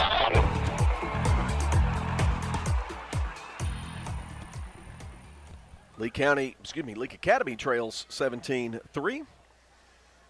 We get to the Morris Pharmacy kickoff here in about the midway point of tonight's second quarter. Second quarter presented by Welch Forest Products. Charlie Brantley and Mathen Weaver stand inside their 5-yard line awaiting the kick of Nathan Miller. Let's see how Leake can respond to that last drive they had. It was a 25-yard pass from Briggs Bennett to Luke McKenzie on that play fake, 101 throw up the right sideline. They've run that about 4 times tonight. Yes, sir. And have had some pretty good success with it. Here's the kick from Miller. It's going to drift over toward Brantley again. He's going to take it at the 6. Come up the left hash. Has room to run, but nice job getting Hellman in on the side as he crossed over the 25. Good play there from Justin Crittenden. The Rebels will start the 25. That was a performance therapy reset we gave you as we're at 17-3. Couple of scores we'll throw at you. Our producer doing a great job. Jackson Prep leading Adams County Christian 10-0 second quarter. Kosciuszko with a 2-score lead over Kemper County second quarter 20-6. The game may be at the half. Choctaw County leading Clarksdale 14-0. And Forest leading Philadelphia at halftime 12-0. Wilcox to throw. Got time over the middle. Pass nearly caught but broken up. Getting his left hand in there to knock it away was John Stephen Card, the safety. As the Rebels had Weaver along the left seam, but incomplete near midfield. That's a pretty good read, too, across the middle. Excellent throw. First incomplete pass of the night. 2nd and 10 for L.A. Remember, next week, folks, we'll be back at home. The Bayou Colts will come down from Cleveland. 2nd and 10. Handoff goes to Charlie Brantley. Room to run left side. He'll get to the 30 and get turned sideways and knocked down. Good hard lick from Jackson Easton, who's played a whale of a game in the first half. Sure has. That linebacker, gain of about 3 yards, 3rd and 7. They need to reach the 37 for the first down. Tonight's broadcast powered by Central Electric Power Association. Now we'll split to the left. Harkins and Weaver to the right. Snap goes behind Wilcox. He's trying to look downfield, but he's going to be overwhelmed. No, he gets free, throws it, but throws it incomplete over everybody's head, left side into the sideline. That play had things going wrong all over the place. That incomplete pass was worth 15 to 20 yards. Yeah, exactly. Excellent play. The ball very athletic. Snap was to his right, I think, and went behind him about 3 yards, and he had to go pick it up, try to get his eyes downfield, and then he had all of a sudden Neil Taylor on top of him, I think it was, but he somehow escaped and was able to throw the incomplete pass and put it where no one was going to intercept it. Reese Atkinson counts the men at the line of scrimmage, stands at his 15, and gets ready to punt it. 7:02 to play before halftime. Nice snap, kick away under pressure, very high but a little bit short. Going to hit at the 45. Take a Starkville bounce toward midfield, and the Rebels will fall on it at the 48 as Owen Hitt stopped it from getting to the midfield stripe. Good field position for Starkville, leading 17-3 with 6:51 to play in the second quarter.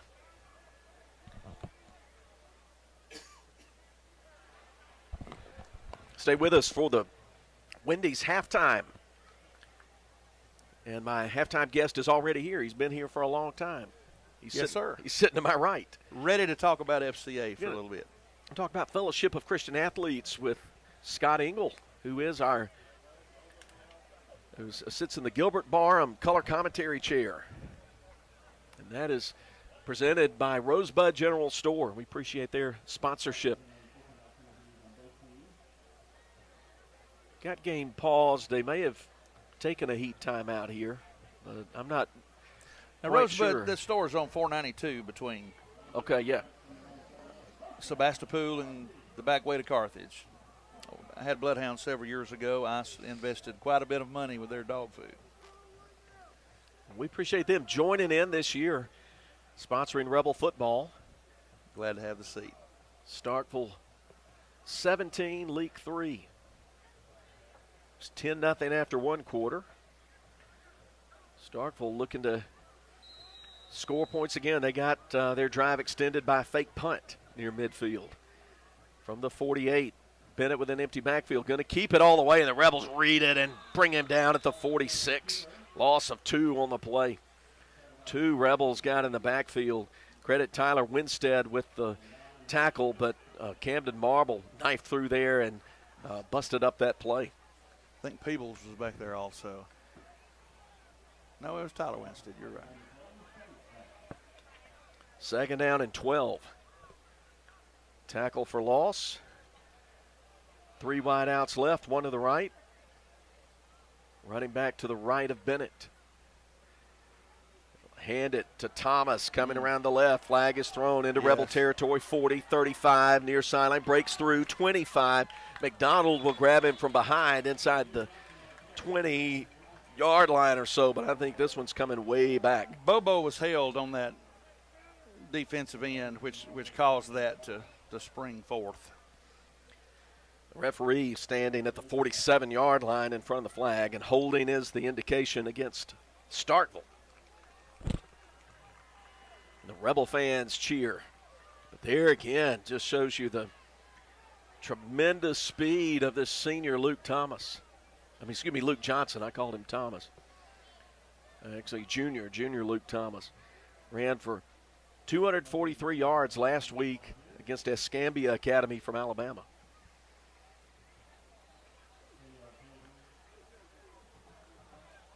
Ball walked back to the 37-yard line in Starkville territory. They'll face 2nd and 22.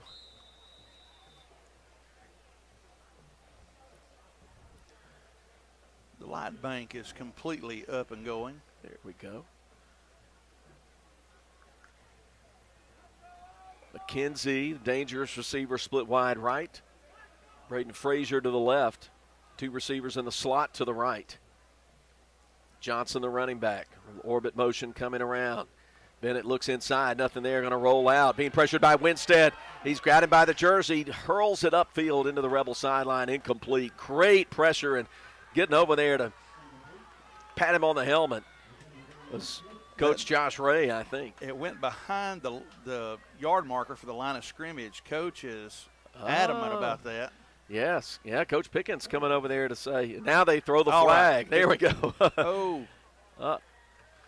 But, boy, credit Tyler Winstead with tremendous pass rush and pursuit to force the play. The officials now are going to confer. He was either in the grasp or he may have thrown that ball out of bounds before it crossed the line of scrimmage, which from the could spot. be the intentional grounding. And does that carry a loss of down? It does. Yes, it does. That's the signal there. Yes. So now it's third down. No, it's third down and old Highway 82 to go here. It looks good from this vantage They have point. to get to the Rebel 42, and they're at their own 19 right now. 3rd and 38 if you're keeping track. Timeout. No, they're winding the clock. 5:32. Bennett with an empty backfield looking to his left. And a throw, flag in, underneath. Pass caught, 30-yard line, but wrapped up there. 2, 3, 4 Rebels stack up the receiver, Owen Cavillion. Well short of the first down. Let's see what the flag is. Let's say face mask.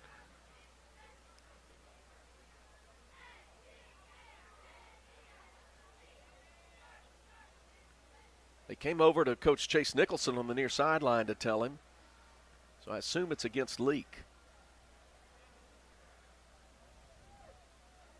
No illegal lineman downfield. I knew it was either a hold or illegal lineman downfield. And the Rebels, of course, will decline the penalty and bring up 4th and 38. Good defensive stand there for the Rebels. Really needed to turn back this Vol offense. Maybe flip field position too. Flip the field here, ending the second quarter, and wouldn't a touchdown be nice at the end of this drive? Weaver and Brantley, twin safeties, back at their own 35-yard line, waiting for the punt.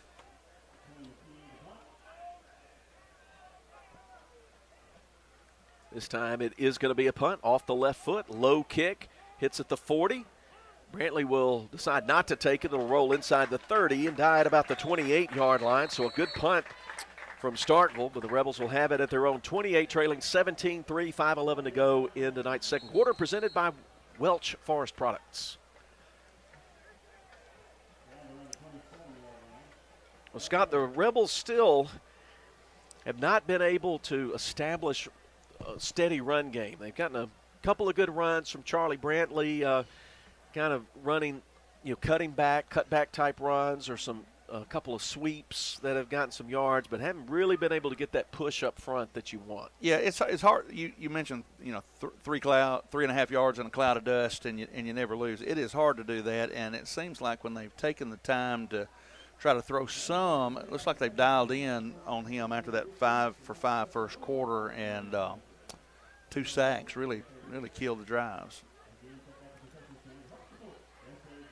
Both coaches coming out to talk with the officiating crew at midfield. Both head coaches. Now that conversation's ended.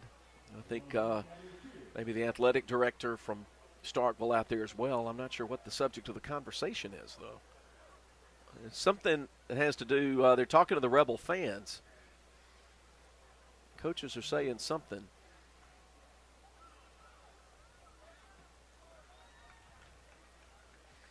Not sure what it is. But a few Leake people applaud. I don't know. I don't know. It's a mystery to me. Looks like we're ready to resume play. Rebels moving left to right from the 28-yard line, 1st and 10. Down by 14. 3 wide receivers left, 1 right. Camden Marble, the running back. Quick throw left side, Ben Jackson. Turning to the 35, tackled at the 36 as Briggs Bennett gets on top of him.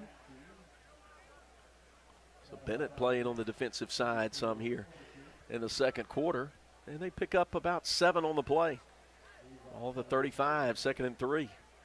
Same formation. Low snap going behind Wilcox. He'll scoop it up, look upfield, come to the right. Going to have to run. Gets hit by Easton.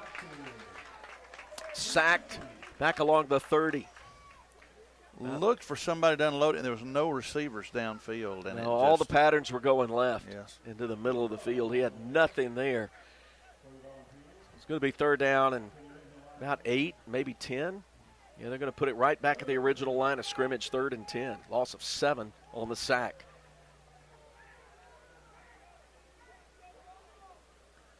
Four wide outs, 3 left, 1 right. A little early motion from I think Camden Marble, the running back, may have come out of his stance just a shade early. Offsides. They're going to call it against Starkville? Excellent. It is. Excellent okay. Call. I was wrong. And happy to be wrong. Yes. So move it up 5 yards, make it 3rd down 5 for LA. Exactly 4 minutes to go in what's been kind of a long second quarter. Good snap. Wilcox sets his feet, throws the seam. Man open in Starkville territory. Catch. Matthew Nowell with the catch at the 48-yard line. Tackled immediately, but that's a 3rd down conversion and a Central Mississippi Animal Clinic 1st down.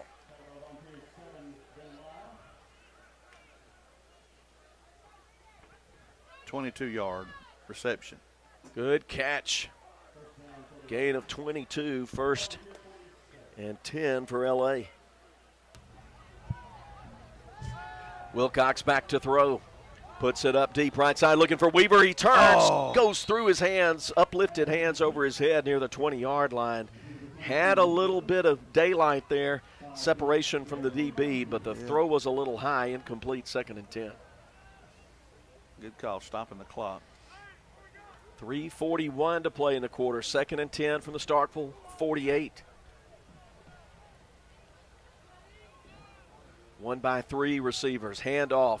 Marble, nice room to run up the middle, 40, 35, has the 1st down, dragging the defender to the 32. Camden Marble, good hard running, Central Mississippi Animal Clinic, 1st down, LA. And good blocking up front, by the way, particularly by the right side of the line. I thought Carter Walsworth and Tanner Walsworth really pushing it nice. Timeout Starkville. We'll take it with them. 3:25 to play before the half. Rebels down 17-3, but driving. What is the value of an independent insurance agent? We don't work for any one insurance company. Instead, we work for our clients. We sell insurance from multiple companies, and that means at South Group Cox Agency, you always have an expert on your side who can find you the best policy and rates for you and your family. Now is the time to come by and let us at South Group Cox give you a free quote. Open Monday through Friday, 8 a.m. to 5 p.m. South Group Cox Agency, 207 West Main Street in Carthage. It was my turn. I oversaw the ordering of our family reunion custom t-shirts. I had no idea what I wanted, but the girls at In Sports were so helpful. They showed me several ideas and colors that made my decision much easier, and the prices were very reasonable. Thank you to In Sports for filling my order quickly. You'll always be my go-to for personalized t-shirts. Check out their Facebook page to see more cool things they personalize. In Sports, Beacon Street, Philadelphia. Boswell Media Sports. We hope you're enjoying tonight's broadcast on the Edinburgh Drugs audio and video stream. Throw up the left side. Wilcox. Good!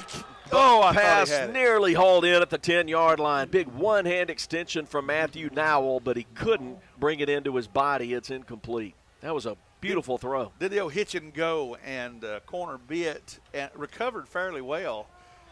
But the ball was placed where only the receiver had a chance, and another quarter-inch long finger span there, and he'd have had it. 2nd down and 10. Handoff goes to Marble. He stopped and pushed back at the 30 after a gain of 2.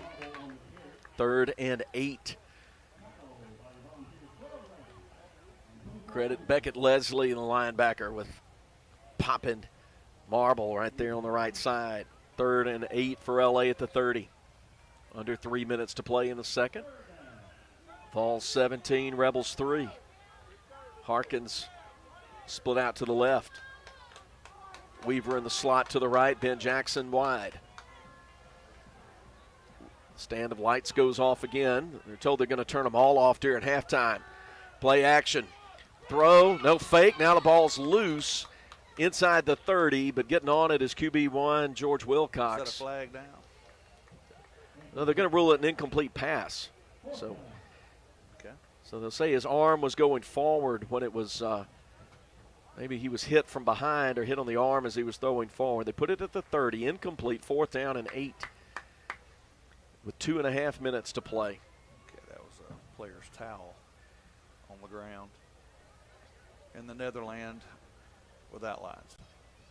Seeing Leake here, I wouldn't be surprised Coach Pickens uses a timeout. That's what he's going to do, I think. He's pointing to the clock. He's calling his team to the sideline. I think the Rebels are going to use one of their 2 remaining timeouts. Yes. We'll use one of our remaining timeouts as well with the Rebels down 17-3 late second quarter. Dr. Ryan Anderson and his crew at Central Mississippi Animal Clinic love getting to know you and your pets. In addition to your pet's health care, they offer boarding that will be your fur baby's home away from home. Become a member of the Central Mississippi Animal Clinic family today. Download the Central Mississippi Animal Clinic app or go to centralmississippianimalclinic.com. Central Mississippi Animal Clinic, Highway 35, Carthage. Total Pain Care's mission has always been to reduce suffering, increase function, and provide a better quality of life for every patient. Dr. Eric Pearson and Dr. CC Martin are committed to treating patients with the highest standard of care. Total Pain Care has full-time clinics in Meridian and Philadelphia, providing a convenient option for Neshoba County and surrounding areas. Total Pain Care, located in the Medical Arts Clinic at Neshoba General Hospital. Here to help you get back to living your best life. Boswell Media Sports. LA facing 4th and 8. Ball toward the left hash at the Starkville Academy 30-yard line. The Rebel offense out there, not surprised, a little too deep for a kick. Rebels need the conversion here. Low snap taken by Wilcox. Looking over the middle, pressure coming. He's going to be sacked at the 39-yard line. Pressure came through and got him. Jackson Easton once again. Loss of 9. So the play loses 9, and it's a turnover on downs to the Vols with 2:27 to play. And they're at the 39. They get some gains. They could be an opportunity to score late in the first half. Remember, Rebel fans, that Total Pain Care is the wellness sponsor for Leake Academy Sports. 7 locations. Visit totalpaincare.org. 1st and 10 for the orange and blue. Johnson moves from H-back to running back. He'll take the handoff left side. Winstead trying to turn him back. Gets the face mask and had a tackle for a loss of about 8 yards back there, but it's going to be negated by the face mask. Didn't hold on to it long. Nope. But enough to make the tackle. I think that's what they're discussing now. And he was just trying to get that right hand somewhere. Already had him from behind with the left hand and was trying to latch on with the right and got the bottom of his face mask. But it was a good read, good quick movement by Tyler Winstead. He has shown some good upfield burst and ability to tackle one-on-one through both these first 2 ball games. Sure has. Of course, Rebels at 0-1. Starkville at 2-0. Looks like it's going to be a 5-yarder. Yeah, I imagine that's the discussion right now. Mm-hmm. And I'll agree with that call. Starkville will be at Carroll next week. Of course, Leake will be back home to play Bio Academy. So ball moved at the 36. 1st down and 13, 1st and 13. 2-by-2 receivers. Bennett will keep it. Looking left side, gets a nice block, 40, 45. Grab from behind and taken down across the 50-yard line at the 48. Good job reading blocks and finding open space before Camden Marble brought him down. Yeah, pursued well by Tyler Winstead. Yeah, Tyler Winstead was in pursuit. Ben Jackson checks in. Pete Peebles comes off for LA. 1st down at the 48. Clock now at 2 minutes to play, first half. Running that 3-4 defense, these defensive linemen are gassed. Low snap. Handoff goes to Johnson, and he's grabbed by Ben Jackson, wrestled down after a gain of only 1. Good job, Excellent Ben Jackson, play. the senior.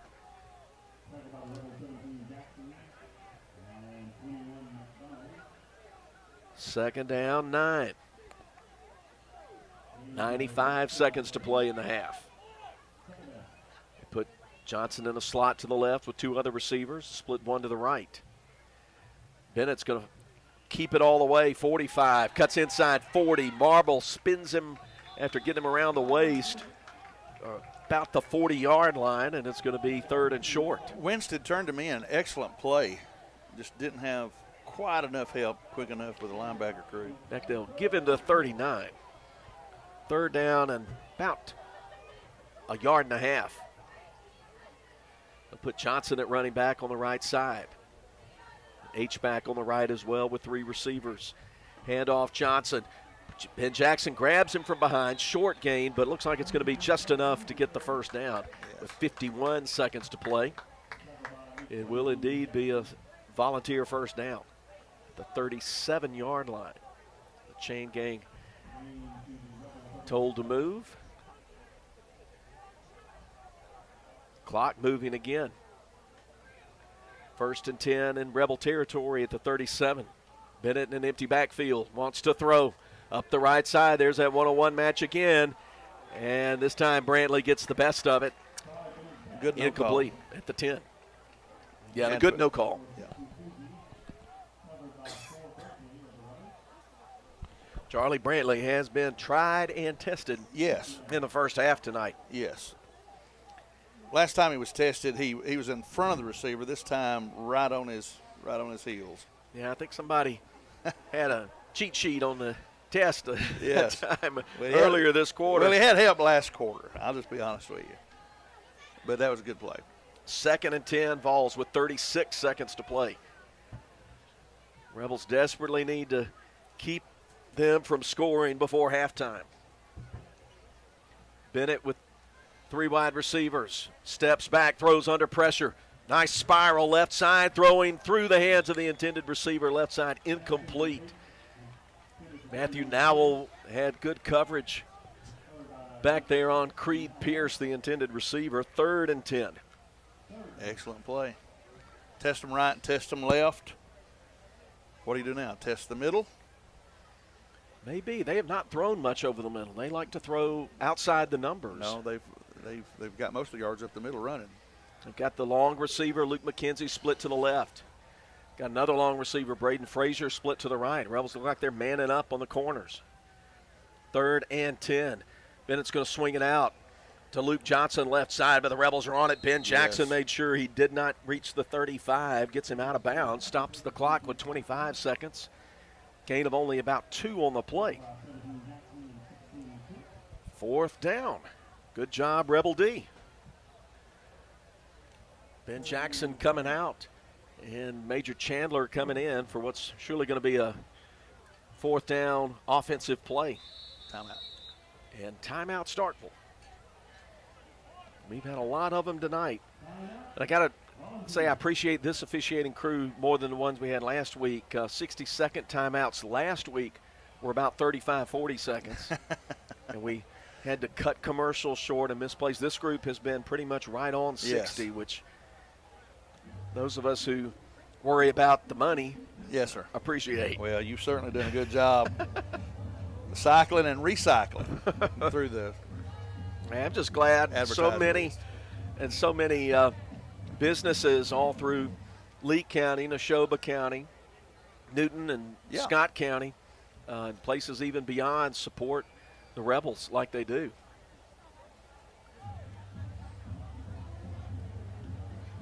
Halftime, Kosciuszko leads Kemper County 20-12.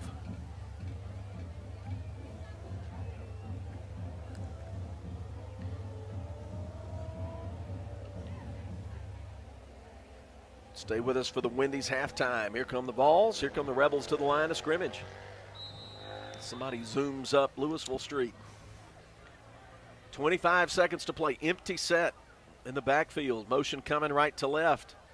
Bennett will fake the swing pass. Throw it deep. Has a man open. He catches it at the goal line. Falls into the end zone. Beautiful throw and catch for 6 right before the end of the half. Bennett to, is that McKenzie? Couldn't tell. Number 6, Luke McKenzie. His second TD pass catch of the night. Well, they tested right, they tested left twice, they tested the middle.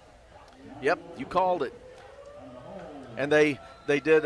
Bennett did a nice job faking that little swing pass. They had run the play before, and maybe just got enough. And was excellent. He was covered. Well. Yeah, he just placed it thrown just over the shoulder of the receiver. And Nathan Miller's kick is good, and it's 24-3 with 18 seconds left in the half. We'll be back after this with the Moore's Pharmacy kickoff. You can't get much for $5 these days, unless you go to Wendy's for a $5 Biggie Bag. Get your choice of double stack, junior bacon cheeseburger, or crispy chicken sandwich, plus 4-piece nugs, junior fry, and a small soft drink, all for just $5. You got that bag, you got that Biggie Bag, you got that bag. That was smooth, wasn't it? That's how you're gonna feel when you get that Biggie Bag at Wendy's. U.S. price and participation may vary. Edinburgh Drugs, right in the heart of Edinburgh. They make convenience a priority for their customers with easy drive-through pickup and free home or business delivery. You can also visit edinburghdrugs.com to shop for gifts and order your refills while you're there. Patient education is very important to owner and pharmacist Cody Coffin. She's happy to explain your medication and how to take them. HealthMart, taking the time to listen and care. Edinburgh Drugs, your independently owned HealthMart pharmacy. Highway 16, Edinburgh. Boswell Media Sports. It was a 15-yard dead ball penalty against the Rebels, so Starkville will be kicking it off from the Leake 45, and bet you Miller's going to try to pop it into the end zone from here.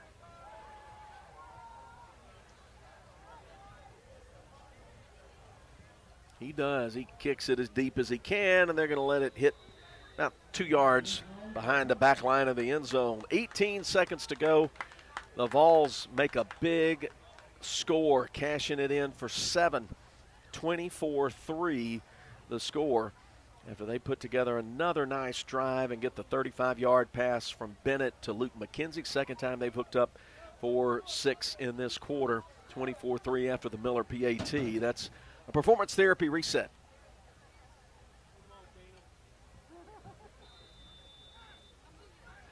Rebels come to the 20-yard line. Looks like they're in a victory formation. No, they're going to hand it off to Chipley. He's going to get 4 and then get hit on the side and knocked down. Beckett Leslie with the tackle, and the Rebels are going to let the final 6 seconds tick off the clock. That'll get us to halftime. Vols 24, Rebels 3 at the break. We'll step aside for a few minutes, and we'll come back and have the Wendy's halftime and talk about Fellowship of Christian Athletes at Leake Academy and far beyond with Scott Engel. All that and more coming up, along with, in the words of Jack Crystal, a recapitulation of the first half. That and more coming your way as Leake Academy football continues. Dr. Ryan Anderson and his crew at Central Mississippi Animal Clinic love getting to know you and your pets. In addition to your pet's health care, they offer boarding that will be your fur baby's home away from home. Become a member of the Central Mississippi Animal Clinic family today. Download the Central Mississippi Animal Clinic app or go to centralmississippianimalclinic.com. Central Mississippi Animal Clinic, Highway 35, Carthage. Edinburgh Drugs, right in the heart of Edinburgh. They make convenience a priority for their customers with easy drive-through pickup and free home or business delivery. You can also visit edinburghdrugs.com to shop for gifts and order your refills while you're there. Patient education is very important to owner and pharmacist Cody Coffin. She's happy to explain your medication and how to take them. HealthMart, taking the time to listen and care. Edinburgh Drugs, your independently owned HealthMart pharmacy. Highway 16, Edinburgh. Total Pain Care's mission has always been to reduce suffering, increase function, and provide a better quality of life for every patient. Dr. Eric Pearson and Dr. C.C. Martin are committed to treating patients with the highest standard of care. Total Pain Care has full-time clinics in Meridian and Philadelphia, providing a convenient option for Neshoba County and surrounding areas. Total Pain Care, located in the Medical Arts Clinic at Neshoba General Hospital. Here to help you get back to living your best life. Premier Medical Group, PMG. Your good health is our priority. Did you know you do not have to drive for specialized care? Premier Medical Group in Kosciuszko partners with specialists in urology, cardiology, neurology, and orthopedics. Have your primary care provider refer you to a PMG specialist today. Premier Medical Group, PMG. Good health is our priority. At Wendy's, you don't need a psychic to tell you your hamburger's gonna taste great. Excuse me? Because every square hamburger is a sign you're getting the best. Did someone say sign? 4 corners of hot and juicy fresh beef that make deliciousness its destiny every time. Hold on. I'm getting fresh beef. When you want the best hamburger, square's the beef. Choose wisely. Choose Wendy's, Dave Single. I am a psychic, after all. Fresh beef available in the contiguous U.S., Alaska, and Canada. Boswell Media Sports. Welcome back to J.E. Logan Field in Starkville. We're at halftime, week 2 for the Leake Academy football season. The Rebels trail 24-3 to Starkville. We're at a half-lit stadium. They announced earlier they would be turning off the lights on the visitor side so that they can service the stand of lights that went out during the first quarter of tonight's game, and I can see the some personnel out there at that light pole working with that, so hopefully things will be lit like they're supposed to be lit before or for the second half of this ball game. Give you a quick recap of this first half as we get the Wendy's halftime underway. Starkville took the opening kickoff and scored in 3 plays, went 68 yards, got a big 50-yard run from their outstanding running back, junior Luke Johnson, set them up at the 13, and quarterback Briggs Bennett on an option keeper left side went in for the 13-yard score. Nathan Miller's kick made it 7-0 at the 10:43 mark. We played barely a minute, and already Starkville was in front. Rebels went 3 and out, kicked it toward midfield, and the Starkville Academy Volunteers got into the David Barham Insurance red zone, but the Rebels stood tall, pushed them back to the 18 when they had first and goal at the 9. And Owen Miller booted a 35-yard kick through the uprights at the 5-minute mark of the first quarter and made it 10-0. And they put a nice drive together late in the quarter, got into the David Barham Insurance red zone before their drive stalled, and on the first play of tonight's second quarter, Matthew Nowell kicked a 33-yard field goal to put the Rebels on the board. It was 10-3 with 11:54 to play in the second. And then give Starkville credit. They put a nice drive together, faced 4th down and 3, and faked a punt at about the 44, 45-yard line, got first down yardage and more into Rebel territory, kept that drive going, and got we'll call it a controversial 25-yard touchdown pass to Briggs Bennett in one-on-one coverage with Charlie Brantley in the end zone. By controversial, I'll just tell you what I mean by that. McKenzie pushed Brantley out of the way to make the catch. Yes, sir. And I'm not the only one who thinks that. Probably a lot of people on the other side of the field who think that, but the flag stayed in the official's pocket. It was a touchdown. Miller kicked the PAT, and it was 17-3 with just under 8 minutes to play in the half.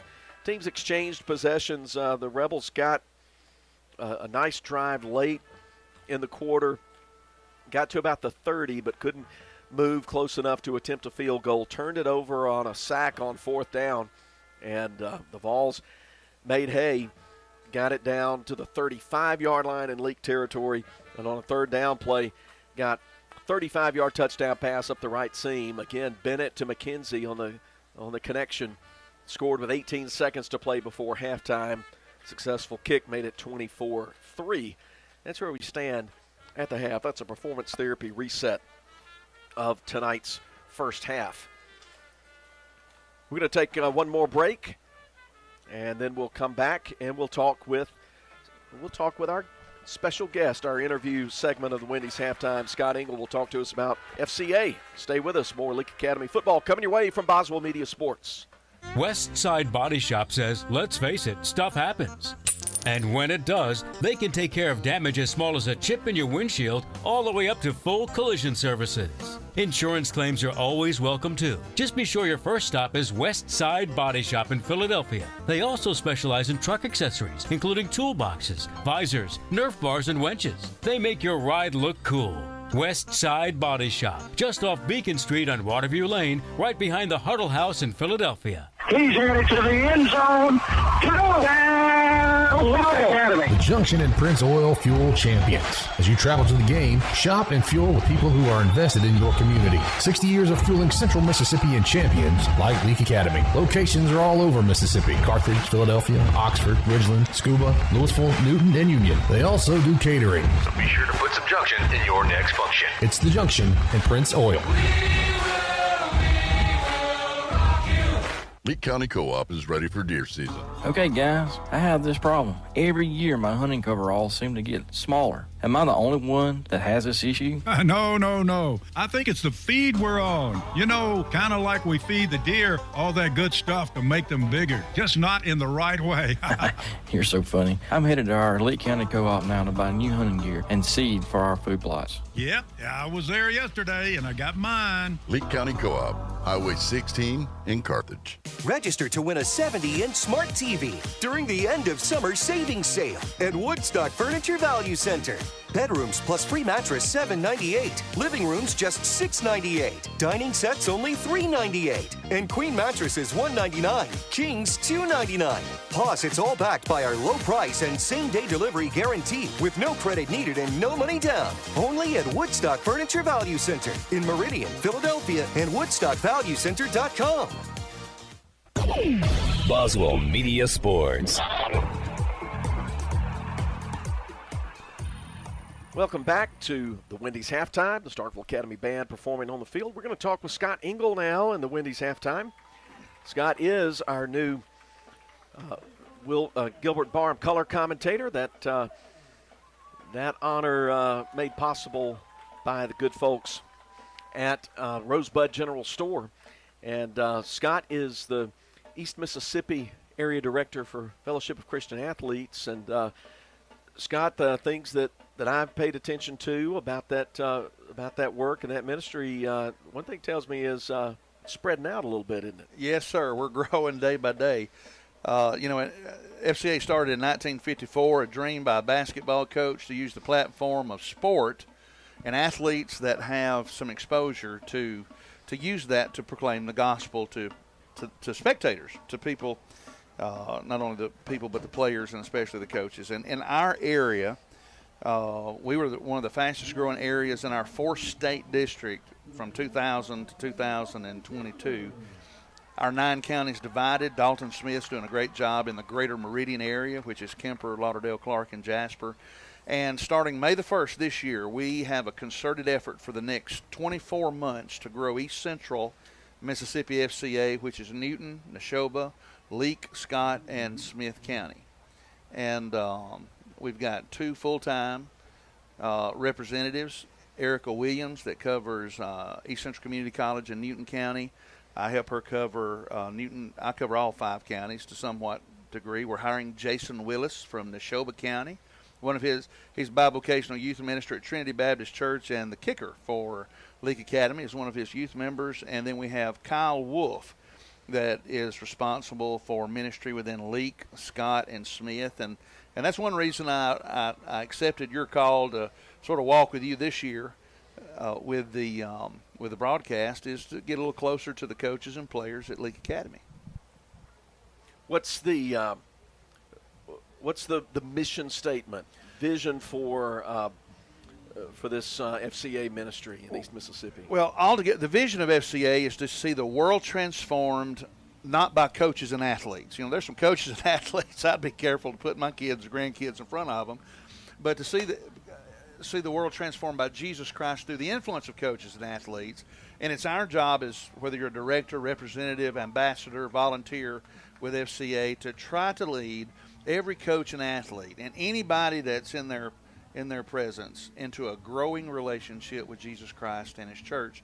So the center, the epicenter of ministry is always relationships. So we just want to build relationships with coaches and with players, and the opportunity for ministry beyond that just unfolds at its own pace, and it's miraculous to be. It's like watching a flower unfold. You don't know when, but you know it is.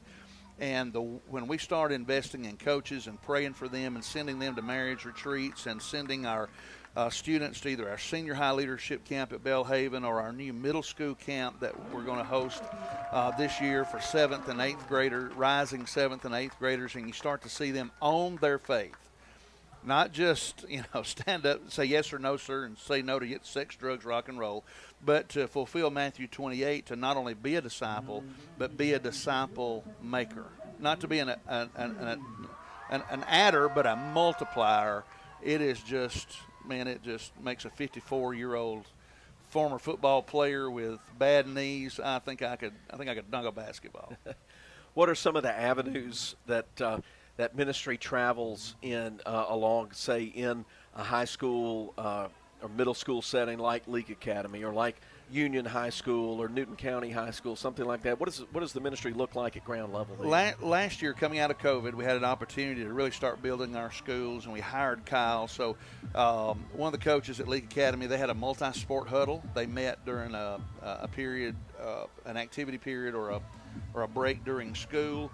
And then we're wanting to piggyback that this year. Not just a multi-sport huddle is usually either before at one time, and anybody that wants to come comes. And then we're wanting to branch off that and start with football, basketball, men's, ladies, track, different teams. And our goal is not to just get in there and do it. Our goal is to go in and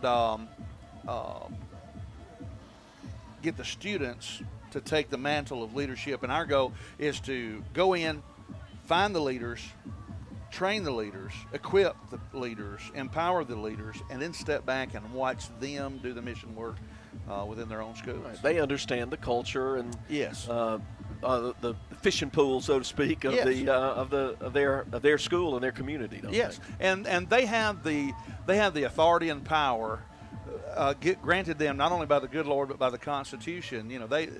A school can do some things and some things they can't, but a student having a relationship with another student, positive peer pressure, you can't take the gospel out of a school if it goes in the heart of a student or a coach. What are ways that people in the community can get behind this ministry, can partner with FCA and seeing that culture in schools around our part of the state met? We narrow it down to three things: pray, give, and go. And we start with prayer. The effectual, fervent prayer of a righteous man or woman or a group can avail much, is what Scripture says. So we want them to pray for us. We're a mission organization.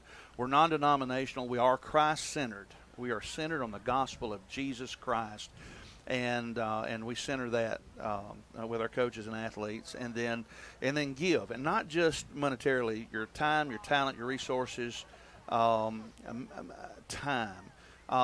It might be providing biscuits for a huddle. It might be providing, if you're a church and you have a fellowship hall, and we're wanting to create what we call a reload, where we bring in leaders from a certain area.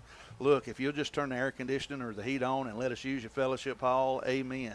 And what we ask people to do is to give us an opportunity and then to go with us. Not just send us, but to go with us, volunteer at a function that we have, an event that we have, a fundraiser that we have, a night of champions, or a Fields of Faith, which is coming up in October, and see the ministry, and the Lord will, look, once you see what FCA does, you can't help but be involved. One last question to wrap up this segment.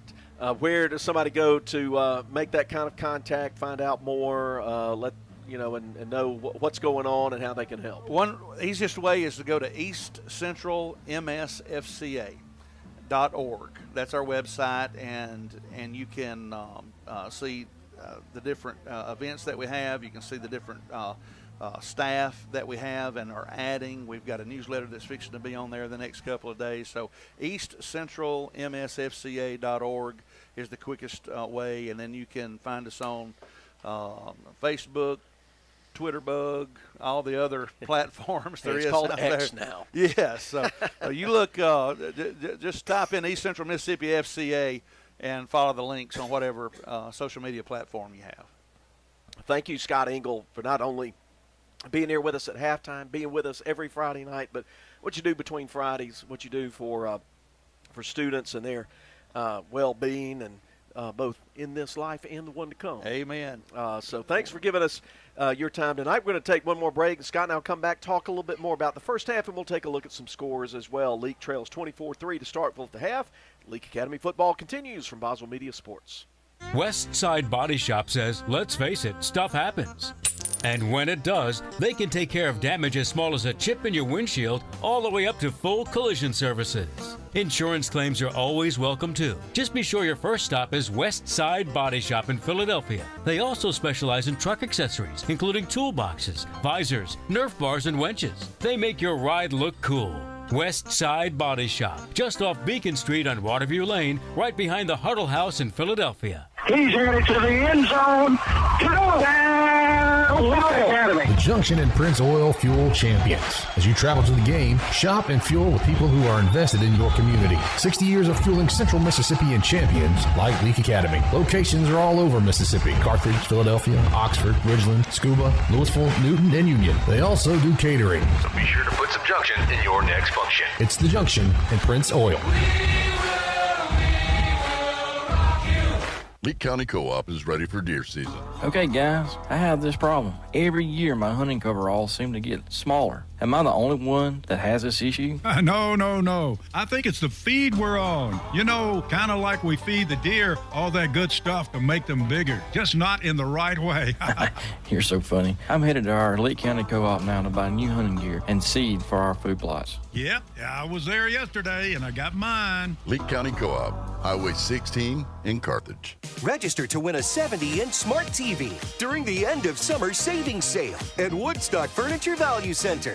Bedrooms plus free mattress $7.98. Living rooms just $6.98. Dining sets only $3.98. And queen mattresses $1.99. Kings $2.99. Plus, it's all backed by our low price and same-day delivery guarantee with no credit needed and no money down. Only at Woodstock Furniture Value Center in Meridian, Philadelphia, and WoodstockValueCenter.com.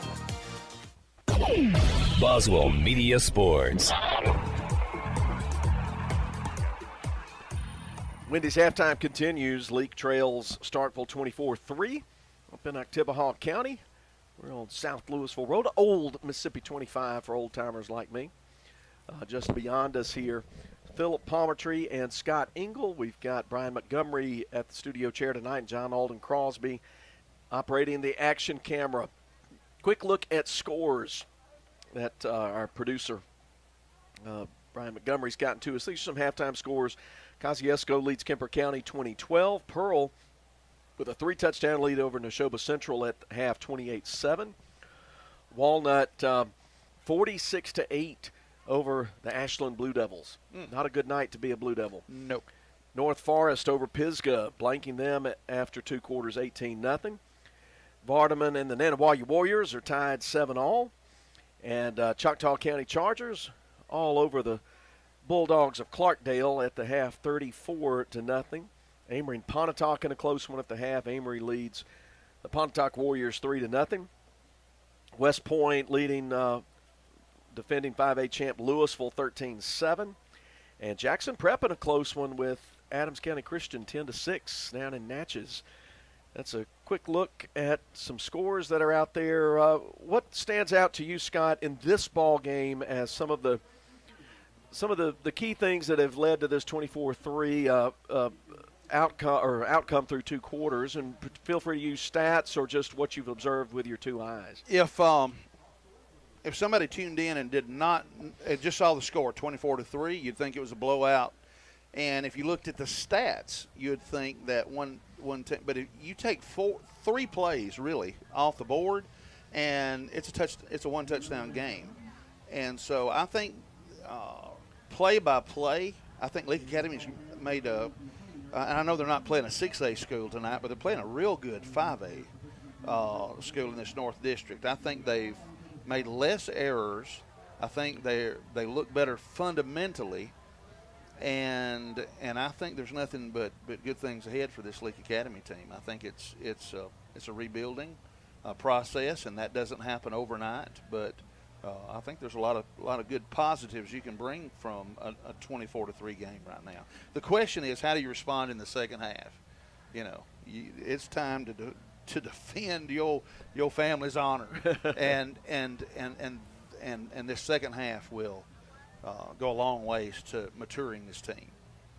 A couple of things that Leake's going to need to do better. They've had some key plays where there's been a hitch on the center to quarterback exchange and the shotgun. That's a sophomore snapping back to a sophomore. Again, we're back to the young player things, and Coach Brian Pickens would be the first to say that's not an excuse, right, but it is an explanation.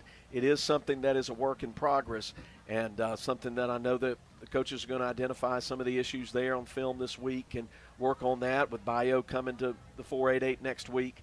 But like you said, there have been just a couple of some big pass plays, one big run play that have really made the difference in Starkville having the kind of lead that they have, having 3 touchdowns rather than, say, a 1 touchdown lead. I think Leake has definitely improved in tackling overall from where they were. That they've J.A. kept getting that little short hitch route out on the outside the numbers, and lots of room out there. And they ain't out there tonight. No. They've last week it was 24.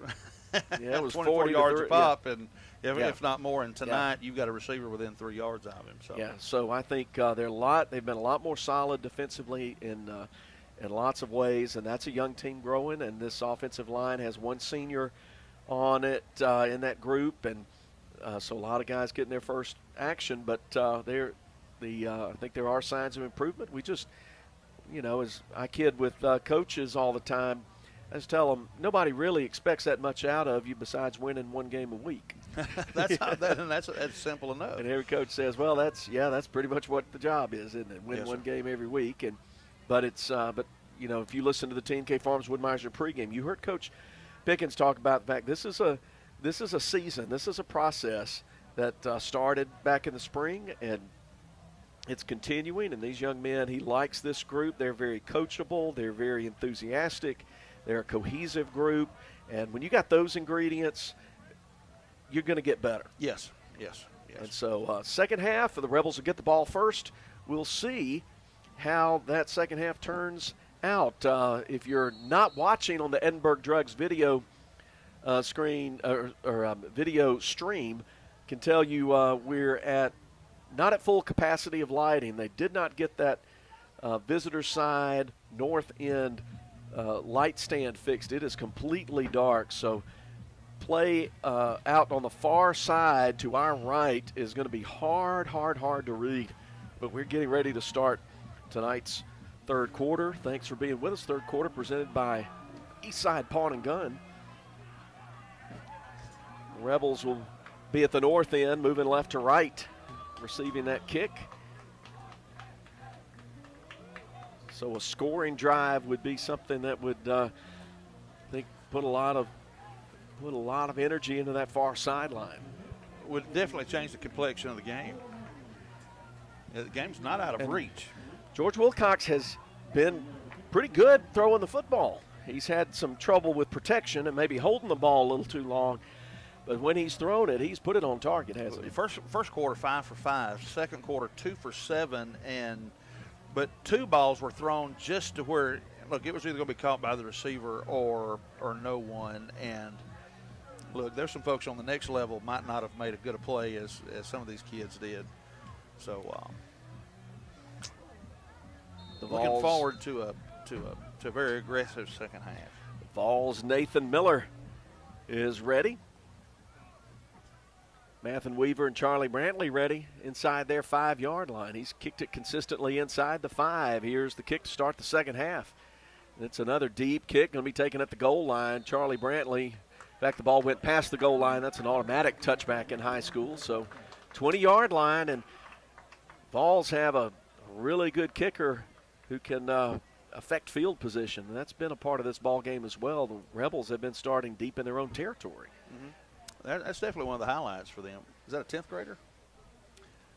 Taking a look here, Miller is a 10th grader, 9. yes. He's definitely a prospect. Might see him in maroon one day. Reckon? Hey.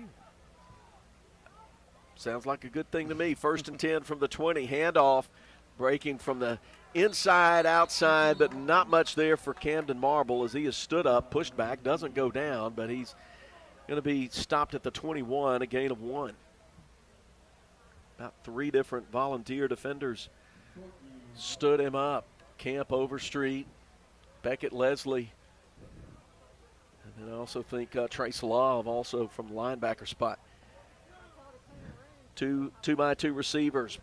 Play fake, throw underneath, caught by Jack Harkins along the 25, and he's pushed down, just taken to the side, pickup of 3, and the Rebels have 3rd and something manageable here, 3rd and 5. Love and Lyle making the tackle for the Vols. On the left hash. 1 receiver to the short side, 3 to the wide side. Marble, the running back at the right hip of sophomore George Wilcox. He'll take a snap, turn to his right, throw. Little quick hitch, complete but short of the first down. Harkins went up high to catch it, and he's going to be stopped, pushed back just a yard or so short of the first down. So the Rebels have 4th and 1. Looks like the offense is going to stay out there. They probably I'd try to run something with a quick snap here, get a hard count, see if you can get them to jump offside. And there they go. They did it. Defensive end, Draper Williams for the 2nd time tonight. Got a little antsy, came across the line of scrimmage on the hard count. And the Rebels get a Central Mississippi Animal Clinic 1st down. Good job, Corey Burns. Ball walked up to the 34. Equidistant from the sideline stripes. 10-19 to go, 3rd quarter. Leake trailing 24-3. Out of 4 wide out formation. Play fake, quick throw left side. Matthew Nowell gets it, takes it up to into the far sideline at about the 40-yard line. That's good for 7. As Ben Lyle forced him out of bounds. Another good quick gain. They're getting the ball quickly out of the hands of the quarterback here. Here's a handoff on 2nd and 3. Nothing doing for Camden Marble. Senior linebacker Beckett Leslie hit him before he could get back to the line of scrimmage. Loses about half a yard. Call it 3rd and 4 from the 39-yard line. We've got to get almost to the 44 for the 1st down.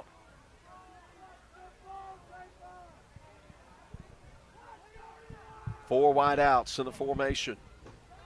Quick throw, short, caught at the 45, pushed back after making the catch as Matthew Weaver.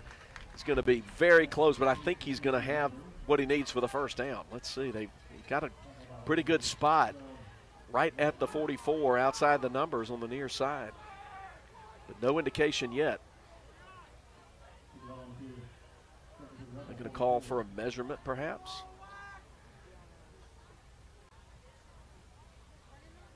Yeah, he's going to call for the measurement. I thought he had it. And that may be confirmed, but the chain gang's going to have to come all the width of the field. Well, at least they're coming toward the light.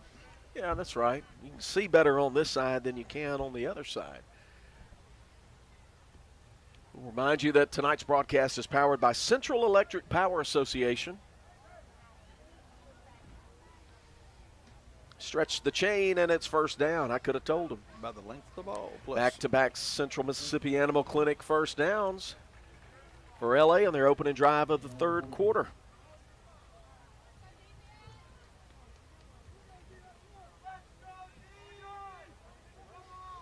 The Rebels bring it to the line of scrimmage, right hash. 44-yard line, 9:02 to go. Clock starts to wind. A little diamond set of receivers on the right side. Snap back, stepping up, throw deep, left side into double coverage, and the ball's knocked away from Nowell, the intended receiver, along the 30, and the two Starkville defenders, I think, collided, knocked heads. They're both down, slow to get up. Now one of them getting up is, I think, Luke McKenzie maybe. He's up, but he's walking slowly off the field. The other youngster still on his backside along the far side. Clock stops with 8:48 to play third quarter, and we've got an injury timeout that we'll take it with them, with the Rebels down 24-3. T&K Farms Wood-Mizer is Mississippi's Wood-Mizer sawmill equipment dealership. T&K Farms Wood-Mizer sells the complete Wood-Mizer equipment line, from small personal sawmills to the industrial equipment lineup. T&K Farms stocks parts and has experienced factory-trained service technicians with both in-shop and mobile service available. See T&K Farms Wood-Mizer to start your sawmill business today. Credit cards are accepted for all services. Like them on Facebook. T&K Farms Wood-Mizer, just off Highway 25 at 1128 Liberty Road, Louisville, 662-803-4332.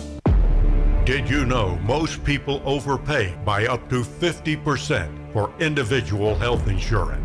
David Barham Insurance will save you that. Plus, David has the best rates on the market for Medicare supplements. The solution is not on the internet or far away. It's right here in Carthage.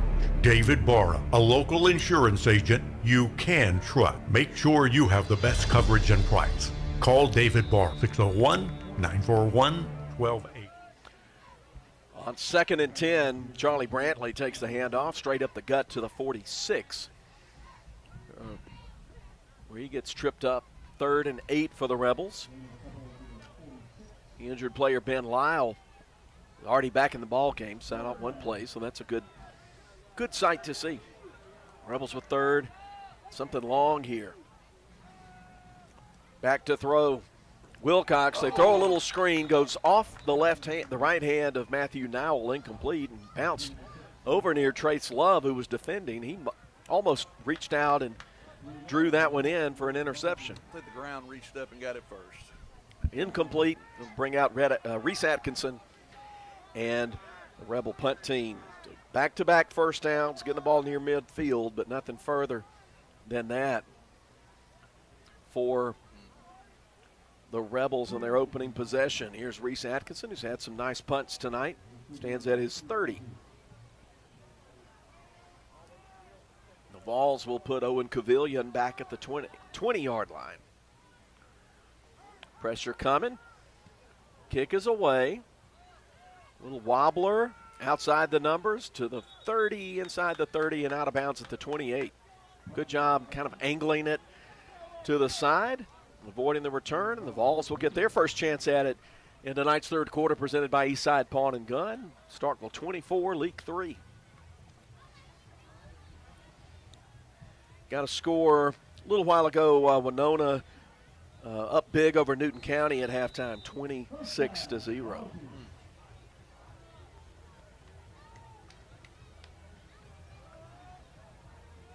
Here it's 24-3. The Vols working on the dark side of the field now.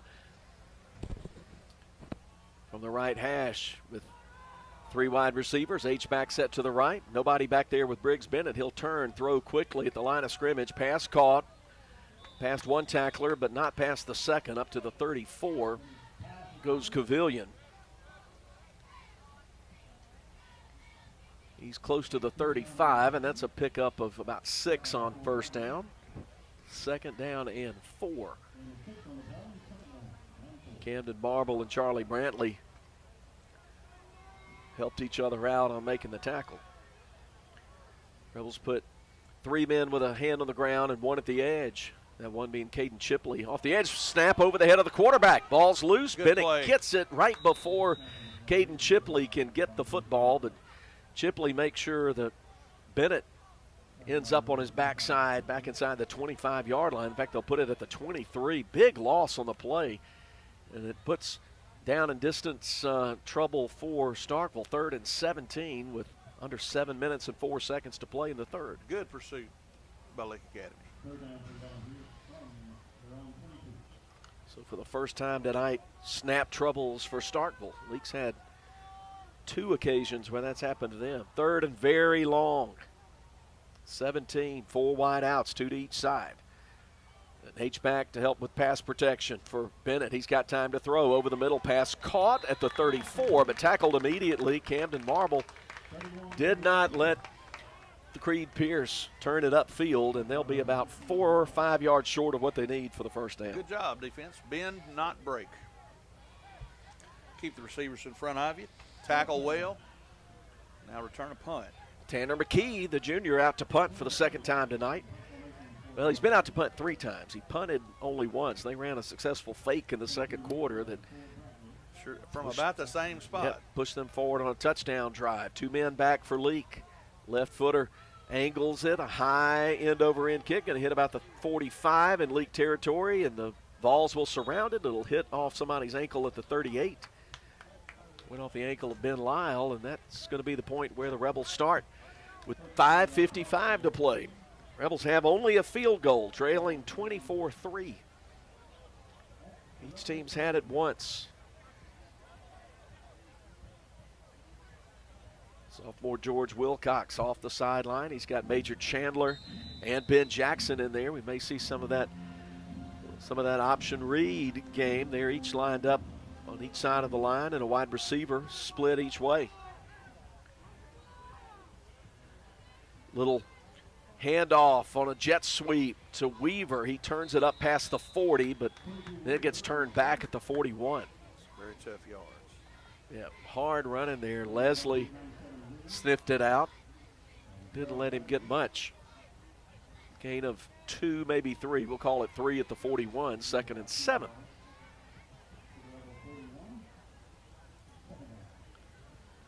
Hope you're enjoying tonight's Edinburgh Drugs video stream. It's looking really good. So link at Kicks96news.com takes you to the Boswell Media Sports YouTube channel. 2nd and 7. Handoff, breaking to the outside. Brantley gets a block. Yes. 45, lowers his head at the 46, and gave a little more force than he took there on Briggs Bennett. Goes down at the 46, so the Rebels have 3rd down and about 3.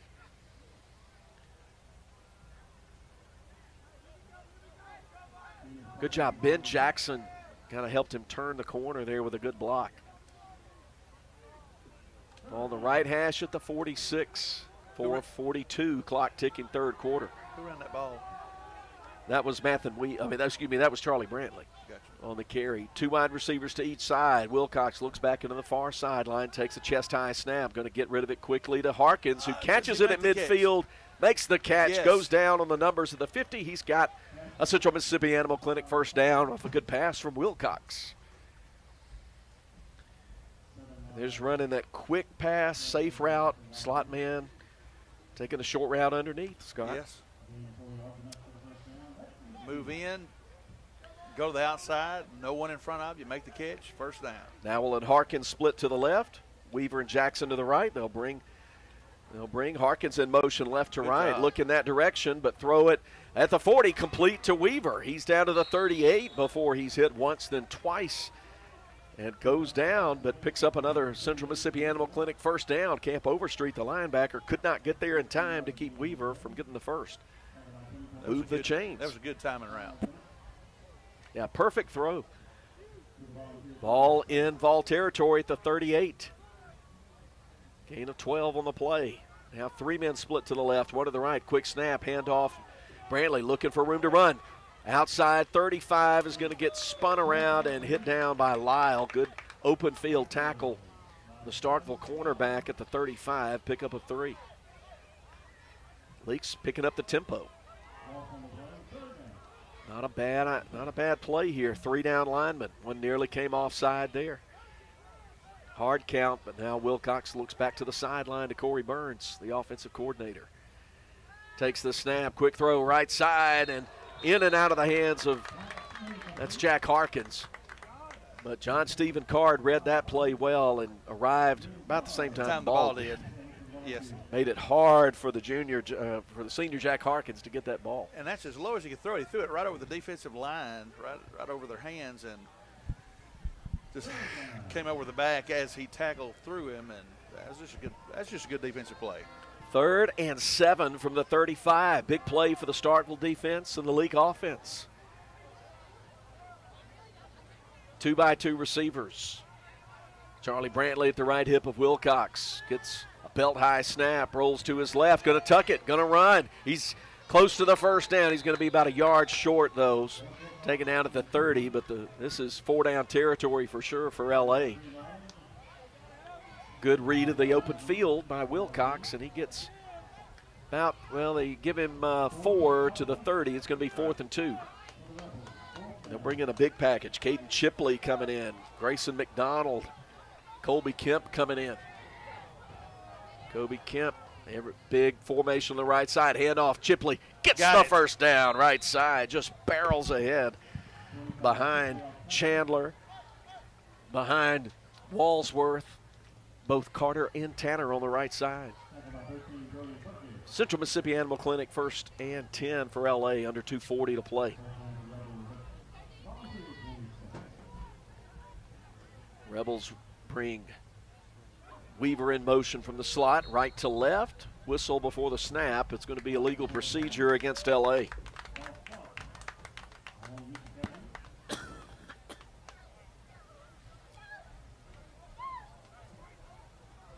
So Leake will have to face 1st and 15 now after converting the 4th down play.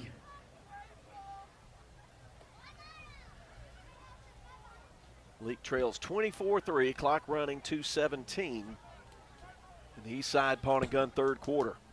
Philip Palmertree and Scott Engel bringing in the action. 3 wide receivers to the left. Wilcox takes a shotgun snap, looks in that direction, throw over the middle, and it's intercepted at the 10. Coming up the other way along the far side to the 20, to the 30, and then pushed hard out of bounds along the far boundary. The safety read it perfectly and just came up, grabbed it above his head. Sort of forced that one. Yeah, he hasn't forced many balls tonight, but that one was forced. There was a lot of traffic in there. Looks like we're going to get an illegal block or something. See who that was making the interception. I think that was Luke McKenzie making the INT. Number 6. Yes, I believe so. But a penalty, it will march things back against the Volunteers after the interception, so it must have been a dead ball foul, something done or said along the Rebel sideline after McKenzie was shoved hard out of bounds, but it was certainly a legal hit, legal play. So march it back 1st and 10 at the 22. Bennett keeping it all the way right side. A little block in the back wasn't called there. Correct. But he turns it up, gets 3 or 4 to the 27. But that was for sure a block in the back on the corner, Charlie Brantley. Gain of 4, 2nd and 6. Starkville huddles up, moving right to left. Leading 24-3. Rebels have had a couple of good drives in this 3rd quarter, but haven't been able to move the number on the scoreboard. Handoff Luke Johnson left side. Winstead's got him in the backfield. He slips away. More Rebels arrive on the scene. Pete Peebles, Kobe Kemp, Camden Marble, all on the scene to turn Johnson down at about the 28, 29-yard line. It'll be 3rd and 4. Pound for pound, Johnson's a pretty good running back, but the Leake is really concentrated on locking up. You might not be able to tackle, but you slow him down, you stop him, and good pursuit on that play. Negate any gain. Kemp and Winstead and McDonald, 3 linebackers, have had a pretty good game tonight for L.A. And L.A.'s bringing them. 3rd and 4, the show and blitz.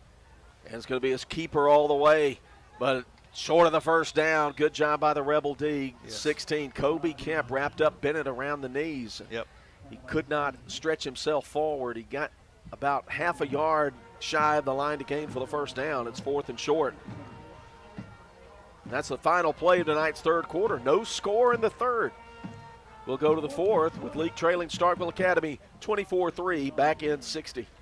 My knee rehab was 100% successful thanks to Performance Therapy. They sat down with me and created a plan to ensure I would achieve my personal rehabilitation goals, and they encouraged me to get the most out of every session. Performance Therapy provided plenty of material for me to continue my rehab in between sessions too. Hopefully I don't have to see them in the future, but if I did, I would definitely choose Performance Therapy again. For more information, go to performancetherapyms.com. Performance Therapy, Carthage, Philadelphia, and Forest.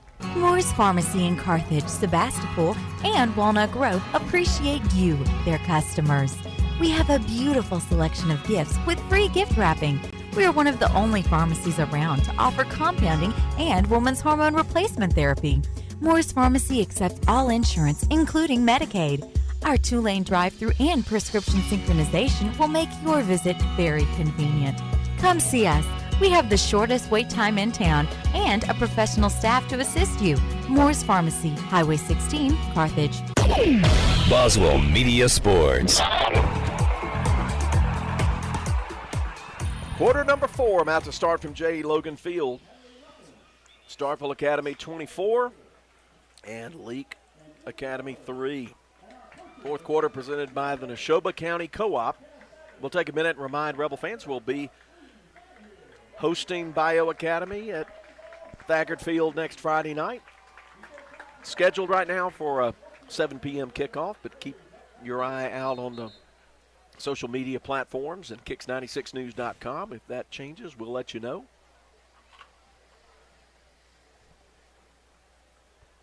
Your wellness sponsor for Rebel football, that's Total Pain Care. Visit them at totalpaincare.org. 4th and 1. Starkville from the 32-yard line. They're going to try to do a hard count.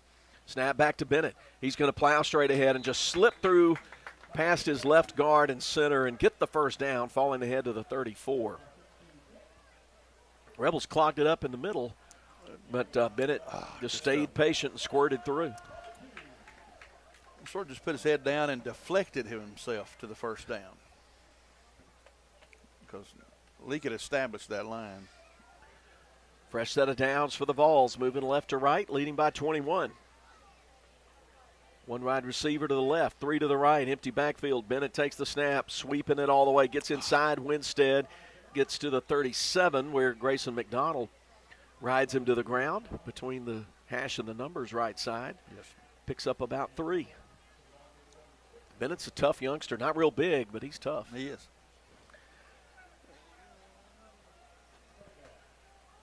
Second down and about 7.5. Yeah, Tyler did a good job cutting that back in. Yeah, when you cut it to the inside, you got help coming. Yes, yes. Get to the outside, well, you don't know.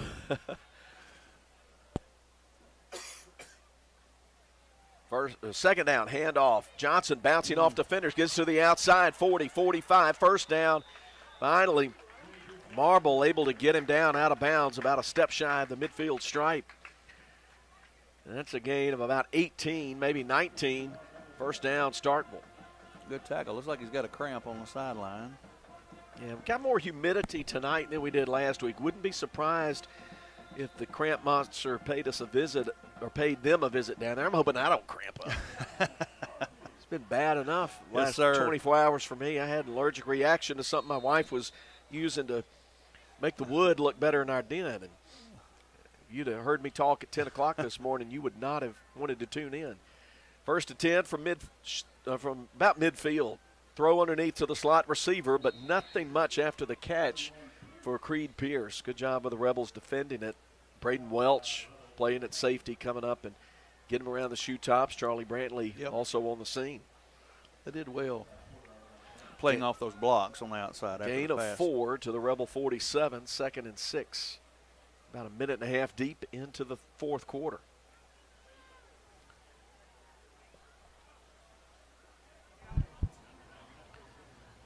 Starkville with clock as their friend, takes the time breaking the huddle.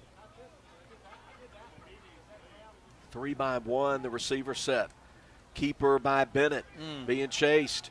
Gets to the outside, 40, 35, along the sideline, and finally ridden down inside the 30 by Matthew Nowell.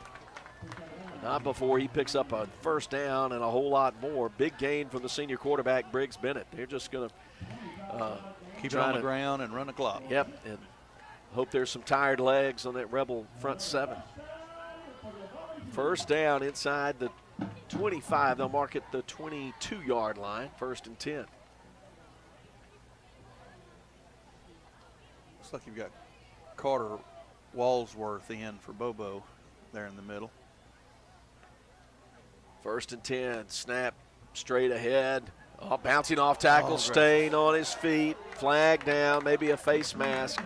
Getting yardage down near the 15 is DeQuan Jefferson. Thought he was stuffed at the line of scrimmage, but he did a good job staying on his feet. But he'll get some extra on that play after the face mask. Yes. It's going to be the personal foul. That'll be half the distance penalty, and that will put the ball inside the 8-yard line as Starkville goes into the David Barham Insurance red zone. First time in the second half. 9:36 to go. Got the Woodstock Furniture postgame coming up, and since we started later than a lot of games, already a number of games that have gone finals, we'll have some scores to talk about as well as summing up what happened here. 1st and goal for Starkville. Bennett hands off. Jefferson stopped by Kemp. And then McDonald comes, hits him high after Kemp had him tied up low, and he didn't get a thing. They've lost half a yard. 2nd and goal from the 8. They're just squaring up and going straight at each other. And look, Leake's playing with some passion now. I like that.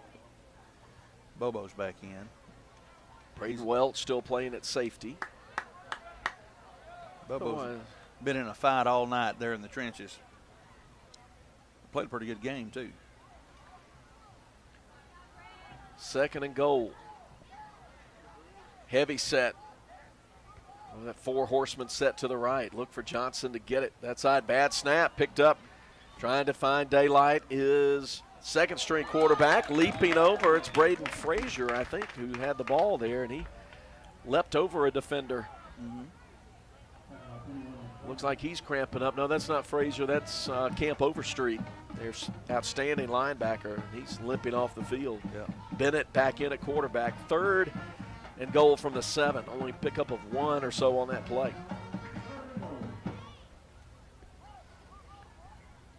Rebels bring in Major Chandler, get Ben Jackson off the field at defensive end. Throw to the corner, just one-on-one play made in the back of the end zone. Luke McKenzie got about 4 or 5 inches of height advantage on Charlie Brantley, and he used it there to go up high and get it for 6, his 3rd touchdown catch of the night, and it's 30-3. Well, what can you say about that? We've seen it. Oh, well, you can't fake height.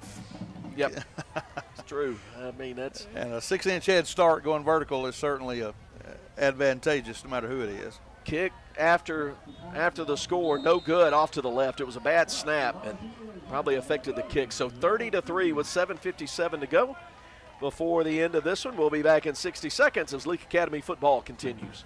If spending days looking for top dollar for your timber has left you feeling like you're barking up the wrong tree, then I would listen closely. Welch Forest Products in Union does it better than anyone and with the least possible damage to your property. Whether it's management, forestry care, pine plantation, thinning, or site prep, the last number you'll dial is 601-774-8200. They buy land with or without timber too. Call Bo Welch now at Welch Forest Products today. 601-774-8200.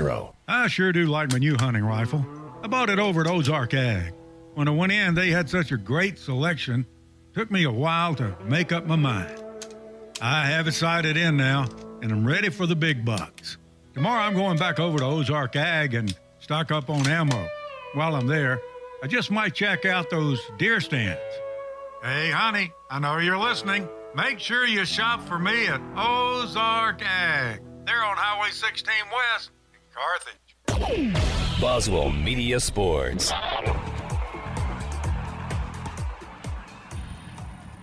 Nathan Miller with a Moore's Pharmacy kickoff, end over end kick short, hits at the 20, and it'll angle out of bounds in front of Charlie Brantley along the 15.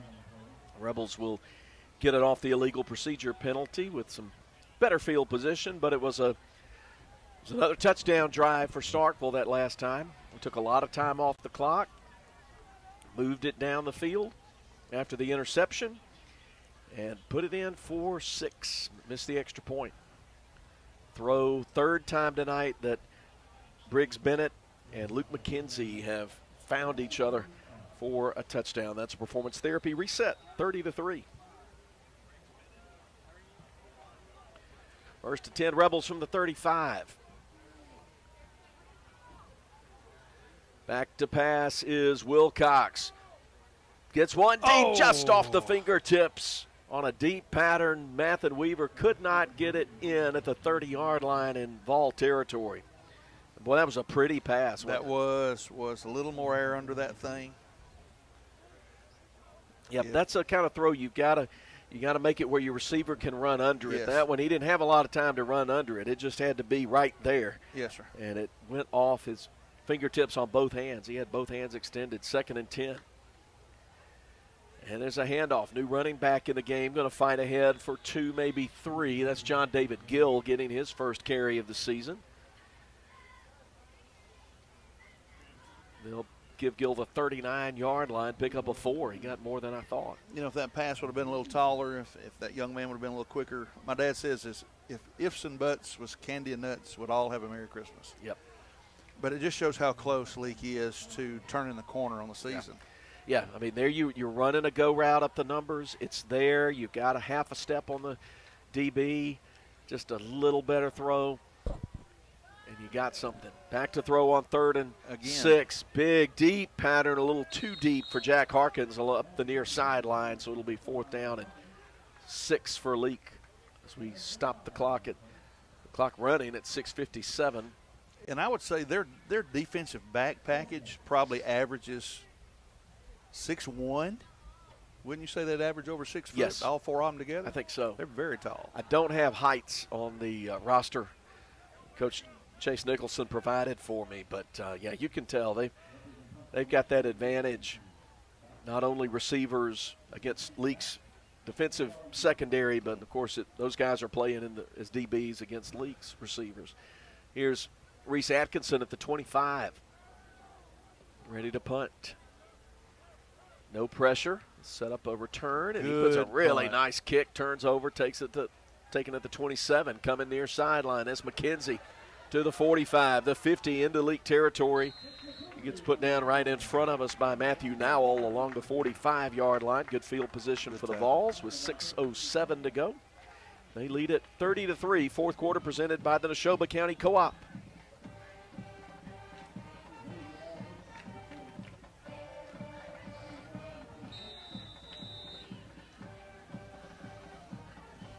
Good field position for the visitors. It looks like they're going to bring Briggs Bennett back into the game. Luke McKenzie's their backup quarterback. I remember him playing some at QB last year.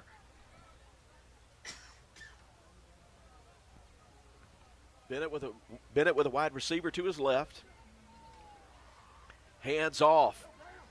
Breaking a tackle, looking for room. Tyler Winstead just bulldogs number 11, who's not on my roster. So I don't know who 11 is. But he got gained up to the 41-yard line, 2nd and 6. Cramping up is Caden Chipley. He's limping off the field on his left foot, not even putting that right one down. No. Major Chandler comes in for him.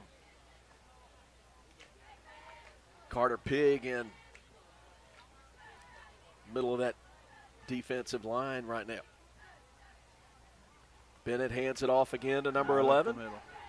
He's got the first down, gets a nice burst up to the 30-yard line, gets to the second level. First down for the Vols. You got some fresh faces in on defense. Nowell and Marble to make the stop. Also in for L.A., Braden Hall at cornerback on one side, Joshua Gray on the other. Some fresh faces coming on. Marble comes out. Braden Welch comes in. Marble's played a lot of snaps on both sides of the ball.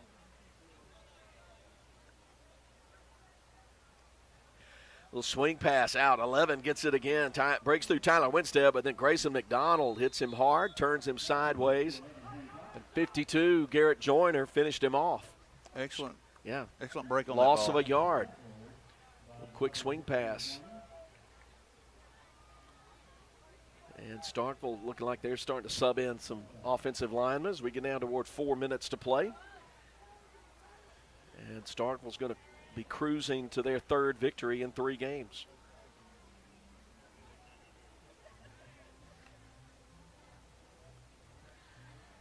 They'll send 2 men out to the left and 2 to the right. H-back on the left side. Bennett, ball quickly out of his hand, complete at the 25 to the slot receiver. Ball may have come loose. No, they just get the receiver down. That's Luke Johnson. No, that's not Luke Johnson. That's Connor Bastow making his first catch tonight. Just short of the first down. Gets to the 21-yard line. They need to get to the 20 for the first down. 3:13. Coach Chase Nicholson at the numbers talking to Bennett. That's how they shuffle plays in and out most of the time. It's just let Bennett come almost all the way to the sideline. Right. And with an experienced leader like that, you're confident about him knowing what to do, knowing what he's seeing. Rebels bring him 9 up to the line of scrimmage. Hand it off, right side, inside the 20 to the 15, and put down there. Carter Pigg is number 11. Carter Pigg making the tackle.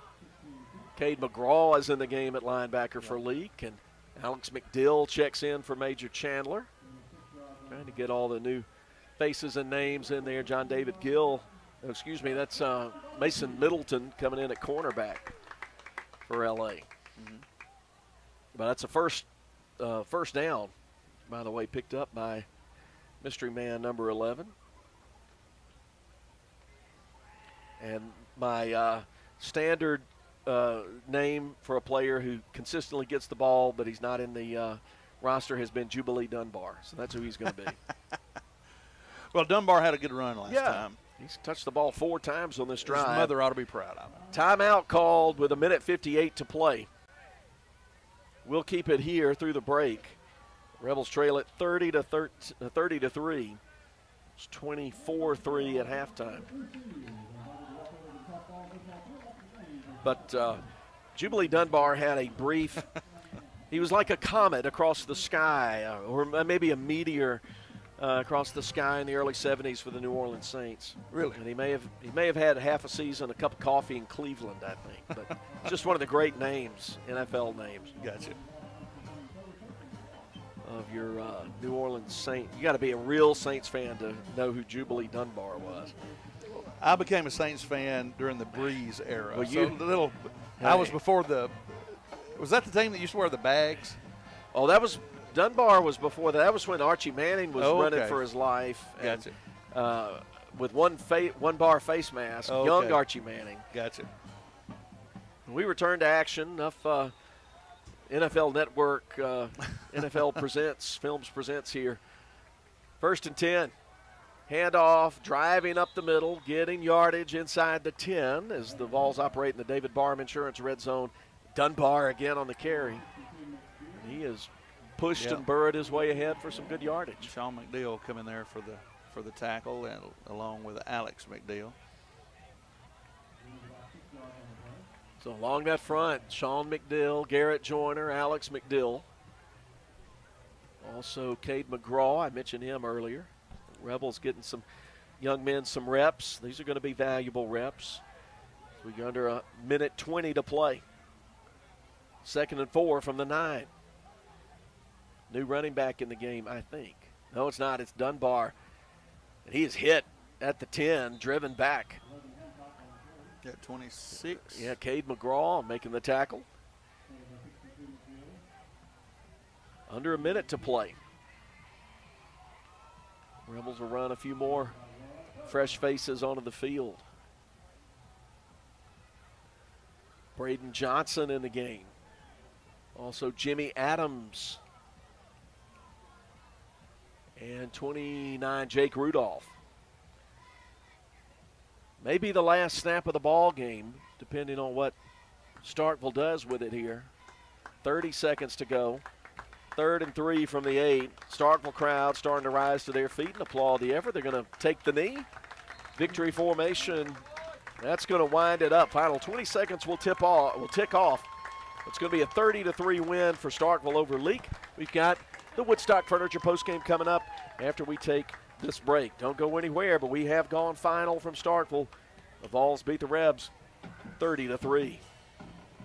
We were celebrating a birthday, so we took the family out to dinner at a steakhouse. You may have known it as Lee's, but now it's a new building with a new name. The same great chef and owner, Artie Reed, and Hometown Prime. My beef filet was cooked perfectly, and we can't wait to go back. Steak, seafood, the best sweet tea, and of course, homemade desserts. Delicious. For daily specials and hours, Google Hometown Prime and like them on Facebook. Hometown Prime is ready for you. Highway 21, Sebastopol.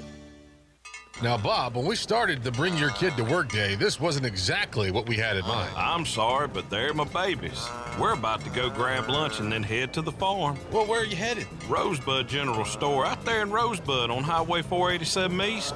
Nothing but the best for my babies. They got everything you need for your farming family. Well, your calf sure is sweet. Does she have a name? There's the cow patty. Whoa, let me get this straight. You named your cow Patty? No, sir. It's what you stepped in. Ew. Rosebud General Store, Highway 487 East. Did you know most people overpay by up to 50% for individual health insurance?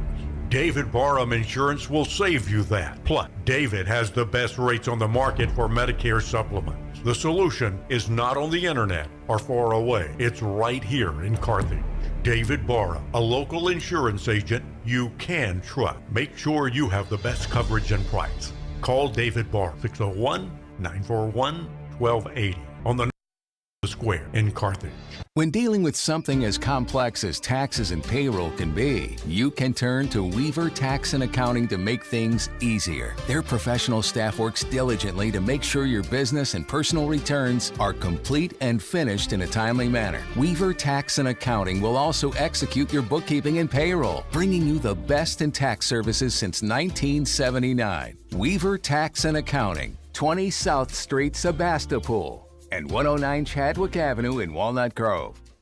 Register to win a 70-inch smart TV during the end of summer savings sale at Woodstock Furniture Value Center.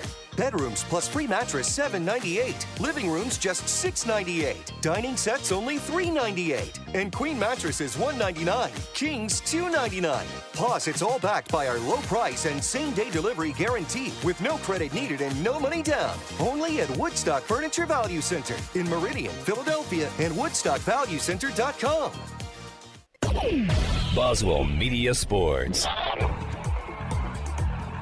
Here's tonight's Woodstock Furniture postgame as Starkville Academy defeats Leake 30-3. Rebels fall to 0-2 on the season. Starkville improves to 3-0. Starkville hits the road to Carroll Academy next week, so they'll be playing down classification. And the Rebels play another good District 1 5A team at home next week as the Bio Colts will come to town. We'll talk about that soon enough. We got to talk a little bit more about this one. Scott Engel and I do. First, we'll talk about some scores, though. Have some finals that have come across. South Panola squeaks past Houston 28-26. Seminary defeats Stringer 48-14. Perry Central making a rough night for the Heidelberg Oilers 44-12. Choctaw County blows out the Clarkdale Bulldogs 48-6. East Central Hornets down in Jackson County fall to the George County Rebels 28-7. Fourth quarter scores that have come across. Let's see. One more. Unions beat Choctaw Central 41-7. Kosciuszko holds on to win a close one against the county over there, Kemper County, 20-18. Kept wanting to say DeKalb County, but that's not it. They are in DeKalb. 2018, Kosciuszko wins. Fourth quarter scores, Jackson Prep extending the lead over Adams County Christian 24-6. Biloxi defeats Stone 44-14. Pearl taking care of business against the Neshoba Central Rockets 28-10. Wesson over Bogachita 45-14. 6-point game as Leake defeats Enterprise 14-8 in a low-scoring ball game. Amory 10 better than Pontotoc. Caledonia trailing 6 over Nettleton fourth quarter. And Ethel gets a win in their opening ball game 32-8 over JZ George. I appreciate Brian Montgomery, our fill-in studio producer, taking care of business on the scoreboard. Those are presented by Performance Therapy. In this ball game, once again, the Rebels found themselves behind early, gave up points on their first two defensive stands out there. Gave up points to the Starkville Volunteers. Starkville scored in 3 plays to get an early 7-0 lead, then forced a 3-and-out, worked it down inside the 10, got a 35-yard field goal to take a 10-0 lead 7 minutes deep into the ball game. Though the Rebels narrowed it to 10-3 on the first play of the fourth quarter with a Matthew Nowell 33-yard field goal that capped a really nice Rebel drive, probably the best drive of the night for L.A. And then good response from Starkville. They got a 25-yard aerial into the end zone from Bryce Bennett to Luke McKenzie, made it 17-3, and then they put the knife in right before halftime, made it 24-3 with just 18 seconds to go in the second quarter. 35 yards that time from Bennett to McKenzie, and they would find one another one more time in the fourth quarter to get the 30-3 victory. Let's bring in our Gilbert Barham color commentator, that's Scott Engel. And Scott, what are some of your thoughts as we wrap this up in the Woodstock Furniture postgame? Well, a little more improvement on tackling would certainly help. I think there was much improved from last week to this week. Just a little bit of what the future might hold. Sophomore quarterback George Wilcox, to the best of my calculations, 13 of 25, 1 interception, 130 yards, quick timing routes, short in the flats, get rid of it quick. Linemen hold for a few seconds and give them an opportunity, and I think the offense is much improved. Better than the 3 points indicate. Yeah, the Rebels hurt themselves with some penalties at times, and this is an offense that needs to, to stay ahead in the down and distance game right now as they develop, because there's not a lot of big play threat there. But I agree with you that we saw this team take a step forward in the passing game tonight. Hard to get the ball deep down the field. Right now, pass protection's got to improve a little bit, but there were some improvements all around tonight. Nothing in the kicking game that hurt Leake tonight. So there's certainly some marks forward, but still some ways to go. And the schedule not going to get any easier. No. Bio's a very competitive program. We haven't played them in a while, but they're going to come to the 488 next week. Still scheduled for a 7 o'clock kickoff from Madden, and 6:15 for the start of the T&K Farms Wood-Mizer pregame. We'll mention we're doing something different with the postgame show. Coach Pickens and the staff came to us, and they said they wanted to go back to something they did a few years ago.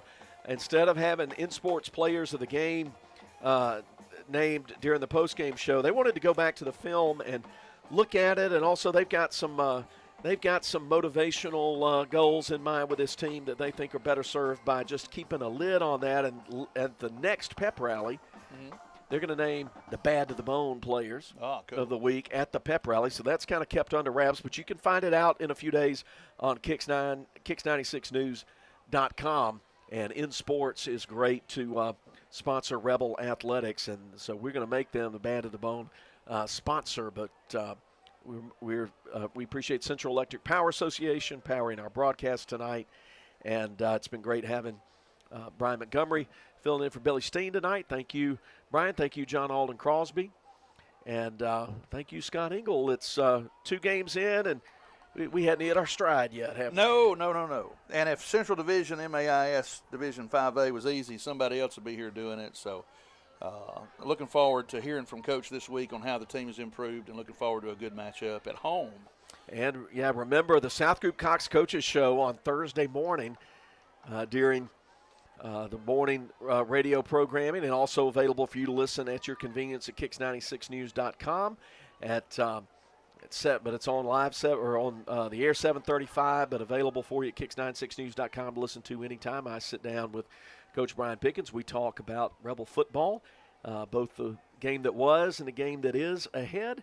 So that comes up on Thursdays. Join us for that. But we appreciate everybody being with us tonight. Thanks to all of you for listening and watching. If you don't listen, you don't watch. None of what we do really matters. We're just flapping our gums up here and sweating for nothing, but we appreciate you doing it. Appreciate our sponsors and everybody who works with us at Boswell Media Sports, including our executive producer, Melissa Boswell-Townsend, and our producer-director, the award-winning Breck Riley. So for all of them, Scott Engel, my partner, John Alden Crosby, we all thank you. And on behalf of them, I'm Philip Palmertree signing off from Starkville, where the Volunteers beat Leake Academy 30-3 tonight. Until we're together again 1 week from tonight, good night, grace, peace, go Rebels.